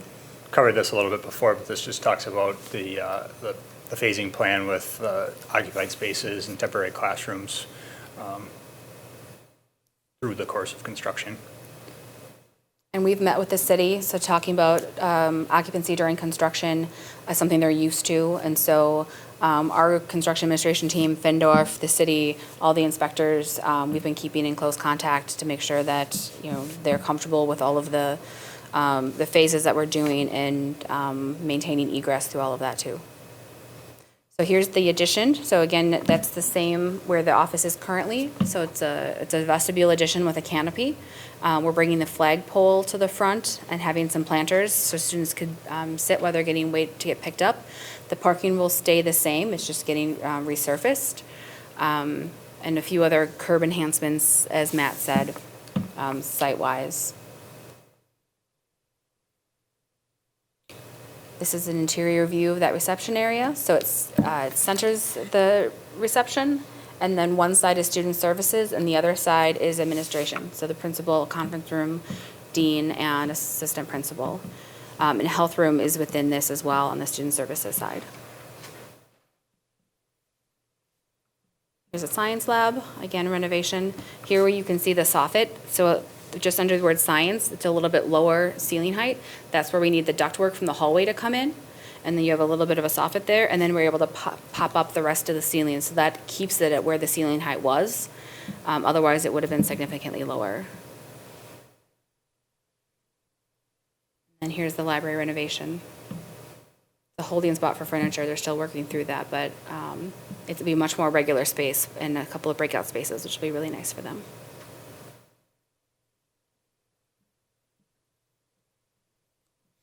Another view of the library.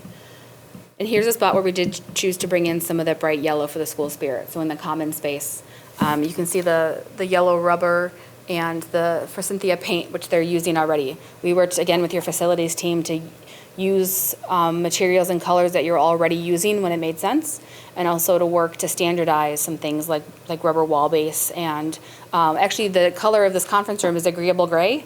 That is our new neutral. So this is what everything will be painted in these schools as the neutral. So that's something that your facilities team will be, know, oh, that's agreeable gray, that's our neutral. All the door frames are going to be painted the same color, so we know consistently. This is the second time I've seen the ceiling like this, as well as in Butler with the little blue. I'm wondering how it's to be cleaned with that drop the way it is.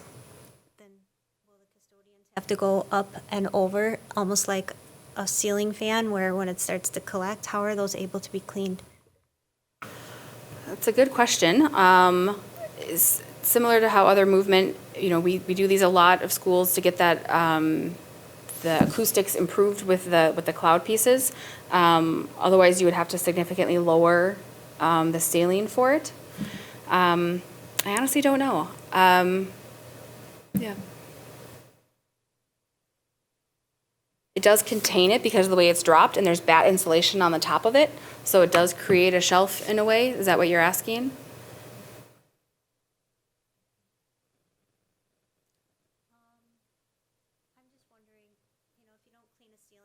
Start to see the fuzz. Yep. Get up there. And I'm wondering, Yep. are our custodians gonna look at this and be like, how do they expect me to clean that? Or I thought you might just say, nope, we have one of those little things and it makes an L and all you have to do is go around. I'll ask Tim. But We'll get an answer to that. I'll ask Tim. He'll know.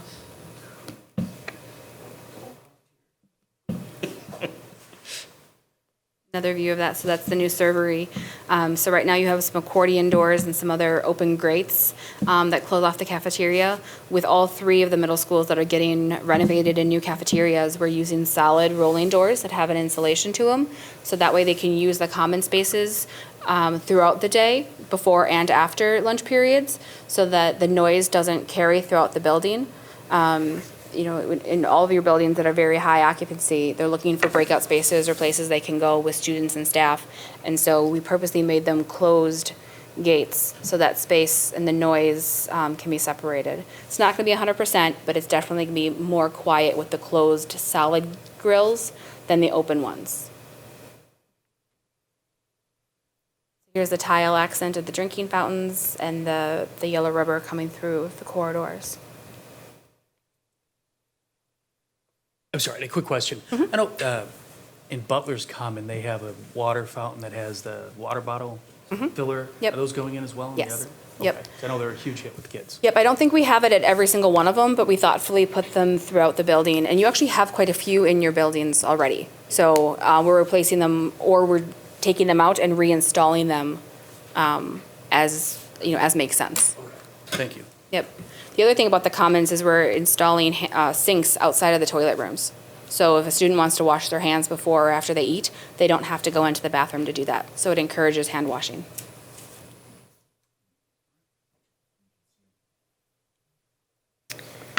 Yeah, touched on the schedule at Les Paul. So the new addition goes where the existing cafeteria is. So one of the first things that we'll be doing is creating a temporary servery down in the Lincoln gym in one of the adjacent spaces. So food service will be brought there, and then that'll allow us to start construction here as soon as weather allows late this month, with demolition of the existing cafeteria and then start that addition. There's also the site work at this one, primarily in the existing parking lot, reconfiguring the traffic patterns there. And then the addition will span into the fall semester of 2020. There'll be some work in renovating the HVAC system this summer. The second summer will also have a heavy dose of that. And then renovating the existing office spaces now after they've relocated to the new addition will be the work from summer of 2021. So the main office addition and the secure entry piece, so it's one addition, but it does wrap that full piece. So the cafeteria piece and the main office.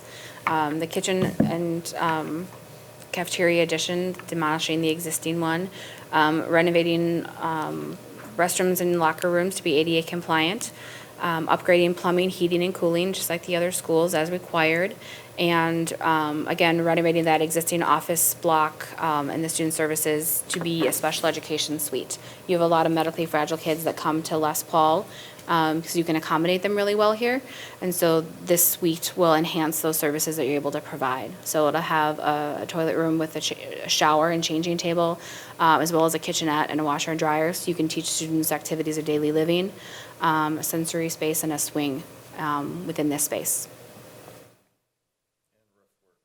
And some roof work. Here's the construction site plan for it. Working on phasing of bus locations, and this is already a difficult condensed downtown site. The buses will move to Grand Avenue temporarily during construction. We got temporary approval, and long-term decision has yet to be made. Yeah, but the discussion, yes, but this was a good, Yeah, it was a good it was step good to forward. hear that they're approving that.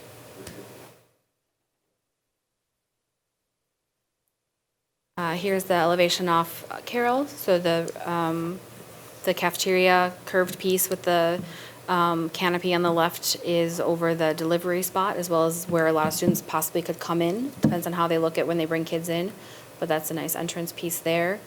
And then you see in the distance, the curved canopy of the new entrance.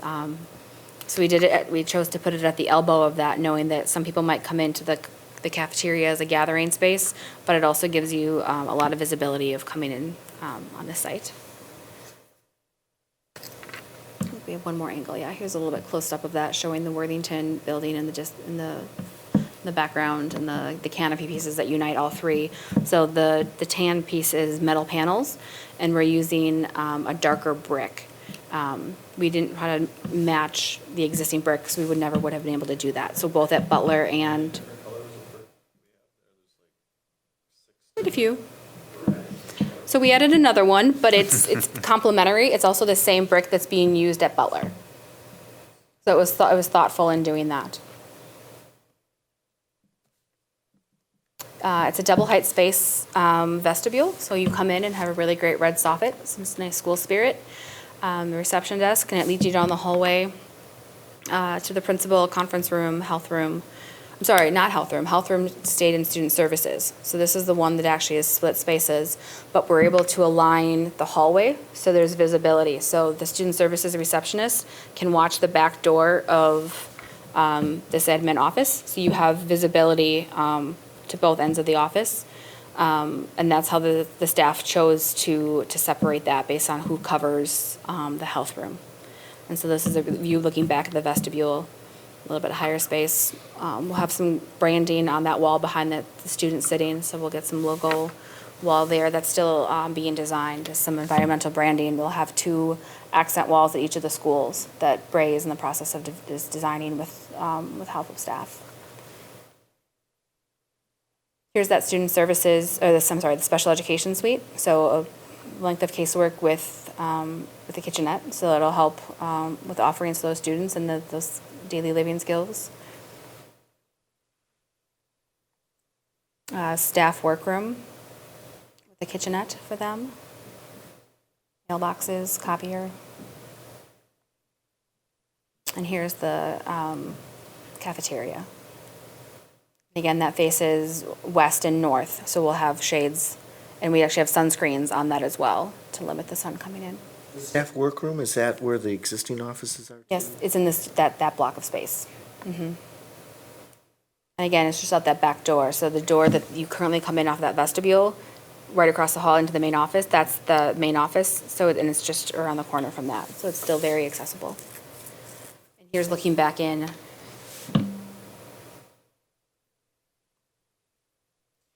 I'd mentioned too, before we start on South, Kate's mentioned a few times about the architectural finishes and the consistencies across buildings. We've been working with the MEP teams to try to create that consistency in the mechanical systems and fire alarm and things as well too. So I think from a functionality standpoint, that'll be important for the life of the building as well.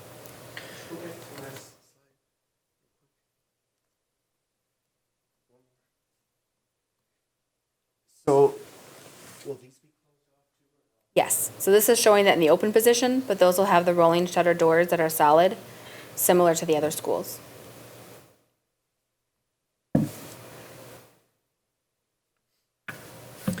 So at South High School, there's 2 separate additions, the front entry and then also a science infill addition towards the south side of the building.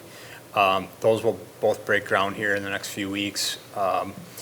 Be some interior renovation work at the existing office, a few other select areas this summer. Some of that will extend into the fall. And probably the big thing that will wait till summer of 2021 is a good portion of the scope here was adding cooling to the remaining areas of South High School. That's work that we're not doing a lot of architectural work in. It's mainly mechanical, so we're focusing the mechanical resources on the additions and renovations this summer, and then saving that, adding cooling for the second summer. There was a lot of shuffling of spaces, and it all worked out really well from when we had done kind of a master plan conversation with the school a couple years, like a year and a half ago, they identified the needs, and we looked at where those spaces were, and the shuffle worked really well. But again, as Matt said, it all needs to happen together. It would be hard to phase that. There'd be an area that was missing a classroom, and so by them focusing to get it all done that first summer, it'll be really, really great for the school to have all those spaces. Show you a couple of those. So the site improvements is making the horseshoe off Roberta larger. So we're making it a little bit longer to provide a few more short-term visitor parking spots.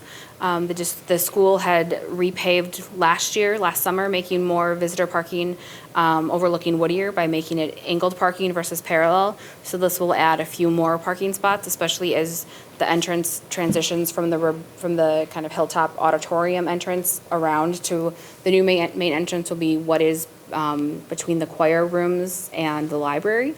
So that's the entrance that people will now be coming into. So bringing more visitor parking there is what's being achieved with this. The new administration addition to the north of the building, which is the library, it adds that secure entry sequence. It keeps all of student services and the administration as well as a conference room. We're also bringing the athletic director up to that area as well as the SRO. So the SRO is going to be off the hallway, but the athletic director and a conference room are going to be off that side, and health room and student services will be off the other side. So that's a nice thing to be able to do too, is have distinct entrances for students coming to both, but shared resources between the two. So again, I talked a little bit about shuffle, is because we were able to do the addition for the main office that freed up the main office space.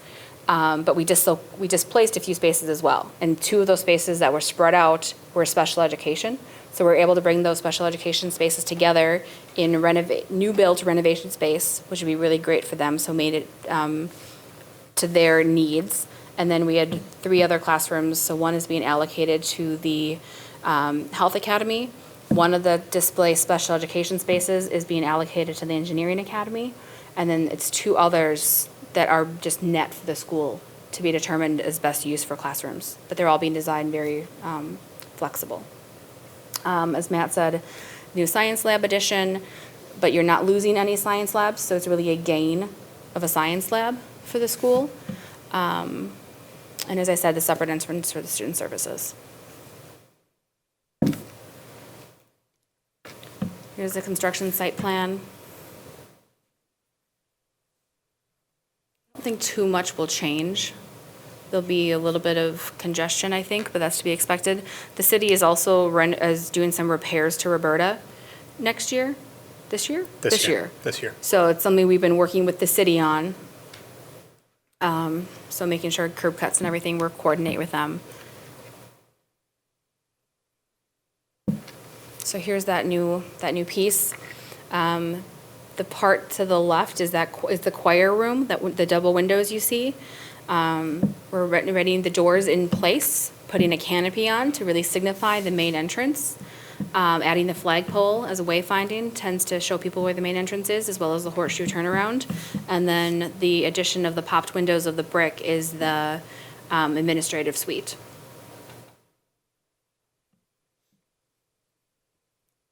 Here's that reception area, windows into a conference room. Visibility out to that horseshoe turnaround, as I said earlier, of giving view of who's coming into the building, and then the door behind the receptionist into the administrative suite. Here's that conference room again.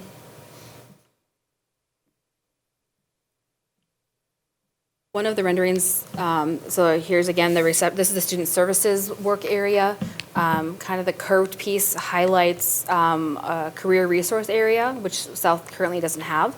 So the concept is to have some computers and a little bit of feels like a social space for students to come in. They could type up essays. They could have some other resources available there. The laminate and casework and countertops that we've been using is already the same materials that we had used last summer for the secure entry pieces. So the consistency is being kept throughout. So as we said, the materials and that continuity.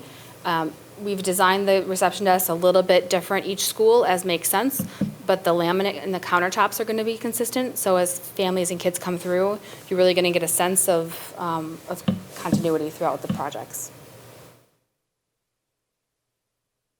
Here's that science lab addition. So again, it's an infill, so really only one wall is new. The rest, again, is that infill, so we'll get some nice windows out onto the really nice courtyard that exists there. View back to the hallway there. Back to the last.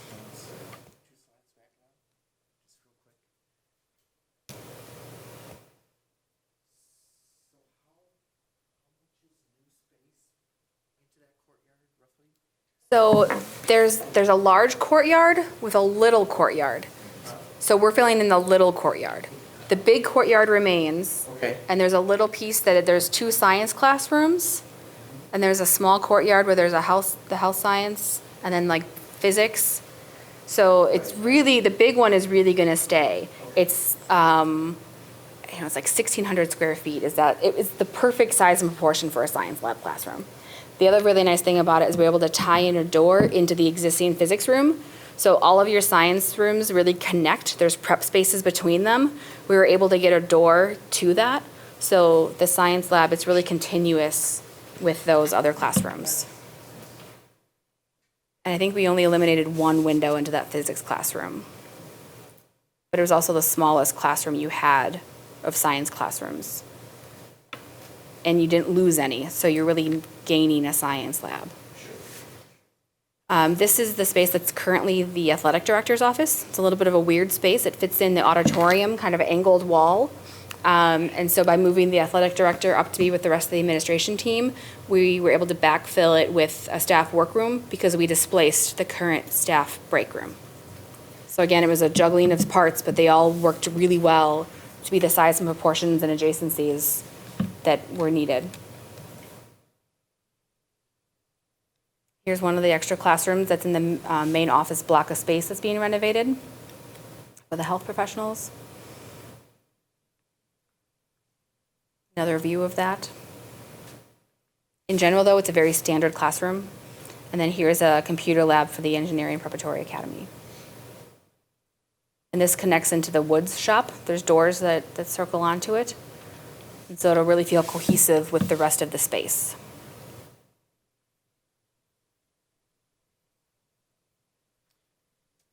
Here's where we are budget-wise and cost breakdown. So the first line item, the 4.3 million, is last year's 11 secure entrances that we've added. If you look at your budget balance sheet, these numbers include, we still haven't gotten to Hawthorne, Hillcrest, and Whittier. So there's a placeholder there of $1.6 million. The planning of that will begin later this, I guess, early summer, late spring. And then this coming phase of work that we just went through is coming in at a price of $59 million. And then we have, obviously, with entering into older buildings, you have a contingency in place. So that's our contingency. So when this is all done, and this doesn't include, well, I guess this does include the roof work as well. Over the last, since November of 2018, the referendum will pass, we will have invested $66.5 million. And actually, it's more than that because Tim has, our facilities department has a department budget. We're doing smaller projects constantly, but all the things related to the sites we've talked about and the secure entrances at all the schools will come in at $66.5 million. As we mentioned earlier, this is coming from several sources. The referendum proceeds were $60 million. The state came out with a safety grant, the food service fund balance, which will be used to address the costs or some of the costs for the cafeteria upgrades. We earn interest on the proceeds until we spend them down, obviously. That number we have trimmed down. Interest rates are falling. We were at $1.5 million. We're down to 1.3, and I'm hoping we can hold there. Maybe we might come up a little short there. Operational funds, this is primarily the roof work that we talked about. And then all along we've talked about, and the board has not yet discussed it when we talked about the closure of Blair and reinvesting in Hawthorne. We had thrown out $1 million use of fund balance. That'll come in some other either budget amendment this year, but more than likely part of next year's budget. So as it stands now, we are $148,000 under budget. But again, keep in mind we have a contingency built into that. So we're in a good place, could be better, certainly, but could be worse, so we'll take that. And that is all that we had for you for tonight. So we're here to answer any questions you might have. It's a lot of work at a lot of sites. But I think if planning is any sort of guarantee on how it'll go, we've done a lot of planning on this. I don't know, I'd be afraid to count the hours, but I think we're ready. And I think our parents, they've been very supportive, especially in situations of Blair and Butler, and but really all of our middle schools and to some degree South, all of our families are going to be impacted in one way or another. So, so any questions? Yeah, just a comment. You guys have done a really good job of taking us from the beginning to where we are now. Each step, trying to figure out the key points that we need to discuss and determine as a group. You've guided us through that. And now it's actually, it's really exciting because we're seeing the renderings. And, you know, for any of us who've been in those schools, and we all have, it's really cool to see it actually come to life. And you guys are actually going to make the real McCoy happen. And it just appreciated the level of detail that you guys have provided in the presentations. And I mean, that's why I don't have any questions. I mean, it's, you really have provided a lot of detail and appreciate the efforts. No, you're getting paid for it, but you're doing a really good job on the details.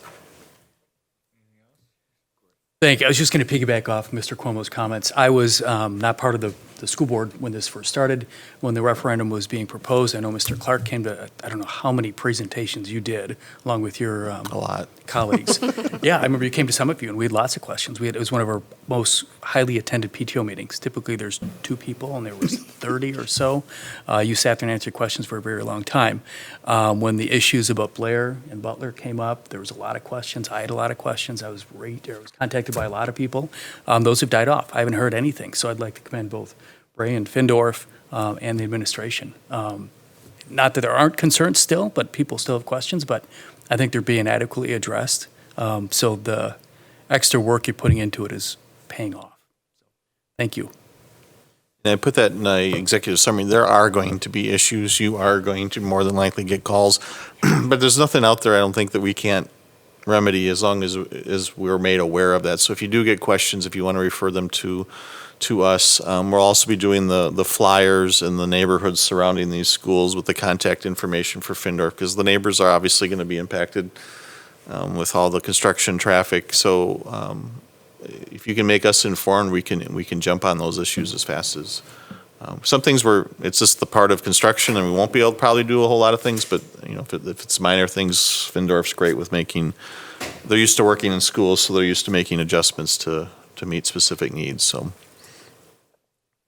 Mrs. Voigt. So will this same type of communication be available on our website for, like by school, that they could just go in and see what the plans are and these, I think, are very great renderings. Yeah, of what it's gonna this look presentation here, I'll probably break down into the school itself, and then they can go into their school, because someone who goes to Butler generally isn't too concerned with Corning and vice versa. So, if you haven't been on the website, and I don't know how many people are going out there, but the financing stuff's all out there. A lot of renderings are out there. This presentation will be out there. So if you do get questions and you want to refer a taxpayer or your neighbor or whoever to the website, it's all out there for them to see. Findorf will be doing construction updates that get posted as well. So if you look on the website now, there's all the Findorf's updates from the secure entries. So you'll get an idea of kind of the post progress pictures and kind of milestones. Bray did progress reports during the design process and have the renderings out there. But that's really nice to see for people who don't get to go into the buildings, really great photos that they post. So if people are looking to see kind of where progress is at, that's a good spot to send them. And those get posted weekly during construction. And in the back of the boardroom, there's all the phasing too. So for you or for anyone who wants to attend a board meeting, it might change a little bit, but it'll be pretty close to what we end up doing and when we're doing it. So. We saw the samples on the floor here and in the hall. Are they for us to observe the changes that are happening here at Lindholm, or are they at the other sites? Yes, to both. We had carpet in here today to make the final selection of flooring for whatever reasons, one of the hardest things to hammer out, so we finalized that today for all the projects. We're also replacing the tile, or the concrete we have out there now, so at some point, but it's just a coincidence that that's taking place now. Kate, you graduated from West? South. South? Oh, sorry, South. I graduated from South too. Sorry about that. Did you ever imagine when you were in high school that you'd be doing all this work? Ever imagine No. from one moment? It's just incredible. So you bring that unique perspective of having gone to South and, been in West Paul, and been in our district, and it just must be an It's going to amazing be journey top to for top. you. This is going to be significant in my career. Tough to top that, being in my hometown. Yeah. Yep. I was at the pre-bid walkthrough, and in Frau Worth, my German teacher, walked by. I haven't seen her in 20 years. So we had a nice little reunion. She's subbing now, I think. No, it's been great to be here. It's made a lot, even my company says, Darren's sick of hearing it, but knowing the schools, of just trying to keep track of all your schools. Someone will see a picture or something, and I was like, no, it's Bethesda. Is that Meadowbrook or Rose Glen? It's Rose Glen. Which is the one on the hill? It's Summit View. So Well, I that's enjoyed pretty- it immensely. I just was wondering about your perspective, so. Yeah. Yes. Yeah. A little bit, yeah. Excellent. Any other comments, discussion? So March 23rd, keep that in mind, we'll be breaking ground minus some major weather shift on us or something, but The UPS, right? You probably won't hear from people till the 30th. It's week of Oh, the yes. 20 week of the 23rd is spring break, so. if you haven't heard anything about the 24th, don't start celebrating, right? All right, Thank you. thanks. All righty, next discussion information item up is results of enrollment study. Yeah, I included in your packet the full study, and actually in talking to Applied Population Laboratory out of Madison who completes this, they actually do one every so often statewide, so I asked for a copy and they provided it. The statewide numbers is really the same issues that we're struggling with in Waukesha. They're projecting to continue about a 1% decline every year in enrollment. In their, I guess there's a few key pages. There's an introductory summary that you can, or executive summary you can look at, but if I could draw your attention to page 8, gives you some historical data. In 2010-11, I'll just look at the 4K through 12 numbers. 13,889 students were being served through 19 and 20. We dropped to 12,520. So we've had that decline going. I asked them in looking at the results, I said, normally when you've had a decline, most districts, all the districts I've worked in, it's been kind of a wave. Some bigger classes would come along, it would kind of, and then I said, this is so sustained. And she said, what they have found, and this is a theory, that when the Great Recession hit in 08, the birth rate dropped. But she said the difference from a downtime like that is the birth rates never come back. So birth rates really, we'll touch on a chart on this in a few minutes, but I thought that was interesting. I'd never tied it to an event like that. And now, if you think about it, kids that would have been born during that should be hitting our elementary schools now, and our elementary numbers are continuing to fall. So we've had, historically, we've had a drop for the last decade. If you advance to page 11, I'll just highlight a few of the graphs. And again, there's a lot more information in here. On page 11 is the kindergarten enrollment trends. Again, trend's a funny word, but you can see the downward curve. Again, they're not going to be perfectly accurate every year. You're going to have little bigger classes and little, but on average. And you can see where that trend's coming from based on the history, again, looking at 2010 to 2020. That downward trend is there and continuing. The easiest way to describe declining enrollments on page 12, it's called kindergarten replacement. How many kids are graduating and how many that next year's kindergartens are backfilling to make up for that? And right now, we're still holding on to some, I guess, now we consider them to be larger classes, graduating off, and then you have those smaller kindergarten classes backfilling, and that's really kind of the gap, and that's what that chart on page 11 is showing. Not that those numbers were ever, or those lines were ever on, directly on top of each other, because you have a lot of 8th graders come in when they're done with private school through elementary and those types of things. But you'd like to see it tighter. And there's quite a gap there, or has been quite a gap there, and that gap is sustained over the next few years. The next page is page 13. This is the birth rate trends and projection. Again, you can see that downward spiral of birth rate continuing to go down at a very slow pace, but it's steady over the next several years, and it continues out. So that's kind of the backdrop, and obviously birth rate's a big part of the enrollment issues that we're having. If you go back to page 31, it's kind of the summary. They use 4 different methodologies. And normally what I do is I kind of average the 4 methodologies to create my own, essentially they have 4 different data points that they build off of. The one that's the least accurate is the 2-year trend. Obviously, it's only taking 2 years, so there's a lot of variables over time. But all of them have the same, this is all about looking at the trend.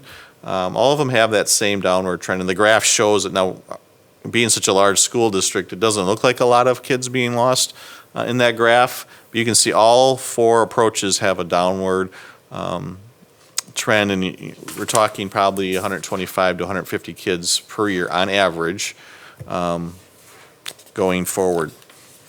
I'm sorry. Yeah, sorry, you can go. I'm sorry.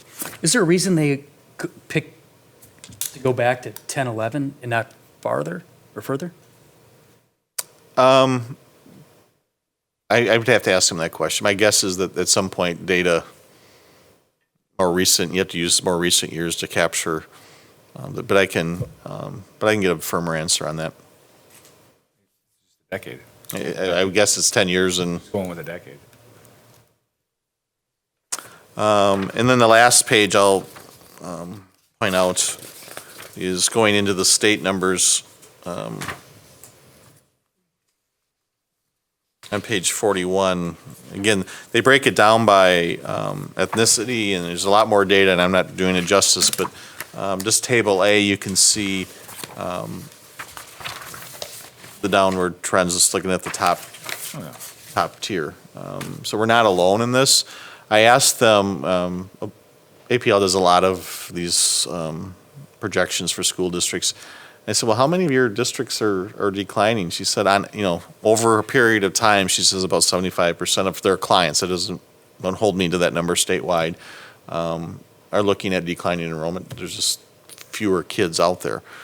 So as I put in my executive summary, we really need to take a hard look at this. Before at least I was kind of holding out that maybe normally you'd have a bounce back over this period of time. We're not seeing it, so I think we really need to start looking at what's our delivery model going to be, what's our footprint going to be, because the kids aren't coming. Yeah, bounce back is going to be development, which. Yes, we're now in a ring, Yes. not the outer ring. Right, exactly. So a lot of good information. So adult enrollments is an exciting topic to read about. The graphs, if nothing else, you can really capture a lot of the data in there, but they tend to be very accurate in the trends. So Yeah, that one graph, the breakouts usually stopped at the average, long-term average. mm-hmm. Wait. As you're talking about looking at the delivery model, what kinds of things are you considering in that long-range kind of address the declining enrollment. I will leave that to the curriculum people in the district. My end of it's more the facility, what do you plan for? What's the number you plan for as a district? What should your capacity be? And I know facilities have been talked about, and we just closed Blair as an example, but how many sites should you run? Do you hold on to the neighborhood school format, which, just like my hometown of Janesville, Waukesha is a neighborhood school town. Do you hold on to that, or do you try to get to larger elementaries where you have more efficiencies in staffing your 3-section grade, per grade? That's a huge shift, but it's all those types of things. In terms of the instructional delivery, I'll leave that to people who know a lot more about that than I do, so. From time to time, we do review eAchieve here from a marketing perspective, budget perspective. And I'm wondering if our reach of eAchieve can grow beyond the state, perhaps target businesses such as GE who have employees that travel internationally that may still want to receive the education here. So if you could please pass at least some of those comments on to your counterpart, I'd appreciate that. Just one idea, hopefully, out of many that we'll be able to generate to figure out what we need to do.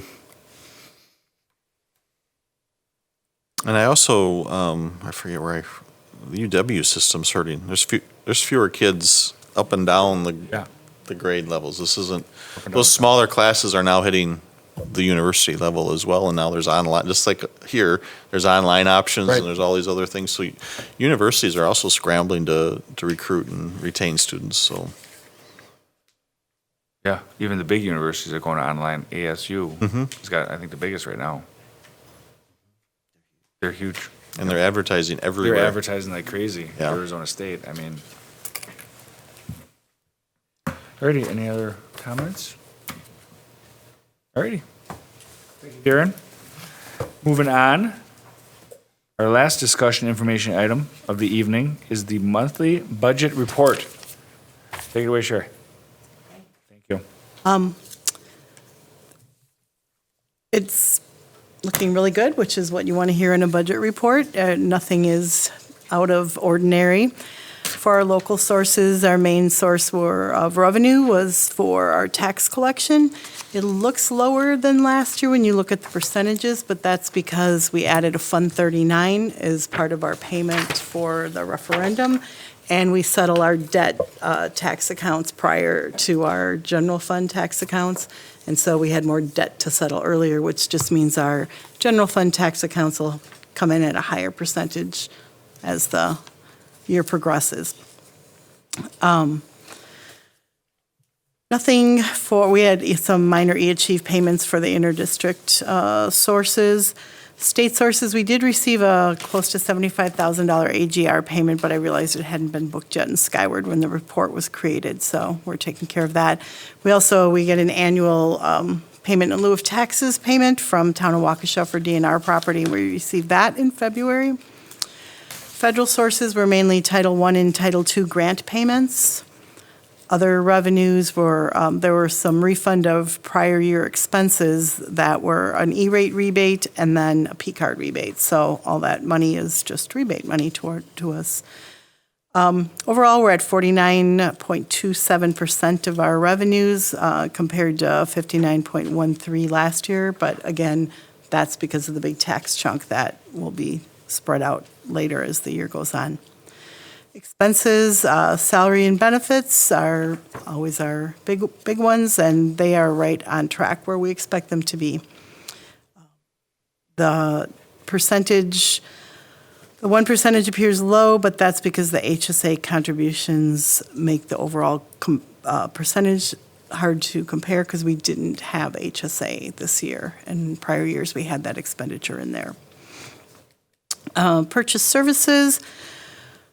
We spent $551,000, and most of that was for personal services where we contract things out, and it wasn't anything that stood out as a big number. It was all a lot of individual things, and that includes just a gamut of things, including paying for our referees, and those sort of things come out of that account. So it was really a wide variety of things and no big spend there in one item. Non-capitals were mainly supplies at $148,000. The capital objects, payment to Heartland Business Systems and Apple, so part of our IT spends. No debt retirement in February. That'll come April 1st. We'll have our debt retirement. Insurance, same note has been on every report, is that we're just showing over budget because of the way we had to track the Summit View insurance payments this year. Transfers, no transfers yet. That doesn't happen until the end of the year. Other objects, really minor. We spent 44.5% of our general expenditures, and last year we had spent 45.07, so really close to where we were last year at this time. Fund 27, we had a categorical aid payment and flow-through grant payments, and a Medicaid payment. Nothing out of the ordinary for this time of year. Expenditures, same as with Fund 10, we're right on track with where we expect to be for salaries and benefits. Purchase services are always our main spend is tuition payments. There's a large credit in there for employee travel, and that's due to a coding correction of where it had originally. So in a prior month, something was coded incorrectly to this account. We corrected it, and now it's just showing as a big credit. Non-capitals are just supplies, no capital purchases for special education in February, and we're at 53% of our spend compared to 52.97 last year. So again, right in line with where we expect to be this time of year. Fund 43, for the February report, really just we had our interest booked, and we completed our final borrow on March 2nd, so that'll show up as revenue in next month's report. And when we're showing the revenue for Fund 43, the interest revenue, the one thing to keep in mind is we have a lot of our money in CDs and longer-term investments, and so while that may seem like low interest for the amount of money we have out there, we'll be getting that money in as those things mature, and then so those upcoming months will have higher interest earnings because of those items maturing. And then our main expenditure, it just continues to be for consulting services while we're going through this phase. We haven't hit the big spend on work, construction work and that sort of thing. Boy, that did not come out right. And any questions on that part of it? Otherwise, we'll move on to the self-funded insurance. Questions on the spends? Okay. Our self-funding health insurance is, and that's toward the end, second from last page, is still in a really good position right now. At the end of February, we're sitting with $2.2 million in that account, which is a good amount to have.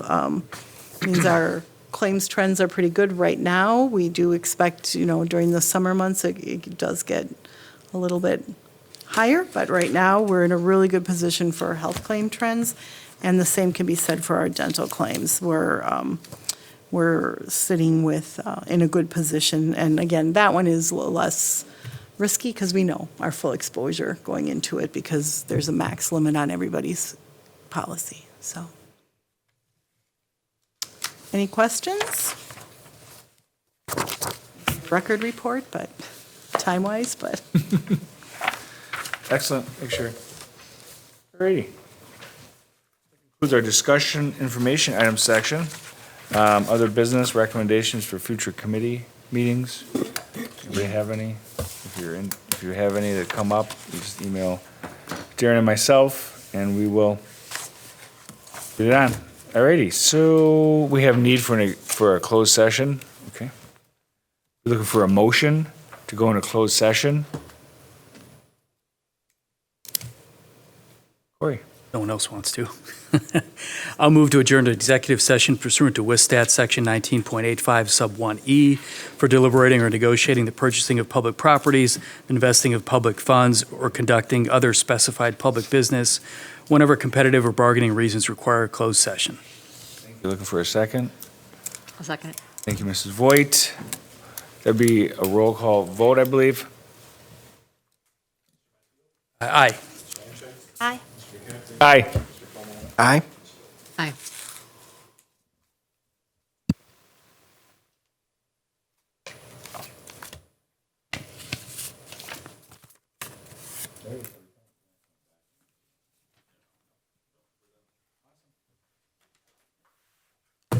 I'm getting better. Instead of voting here on that one, I voted aye. So, well, 3 times where I screwed that up, but. Yeah, so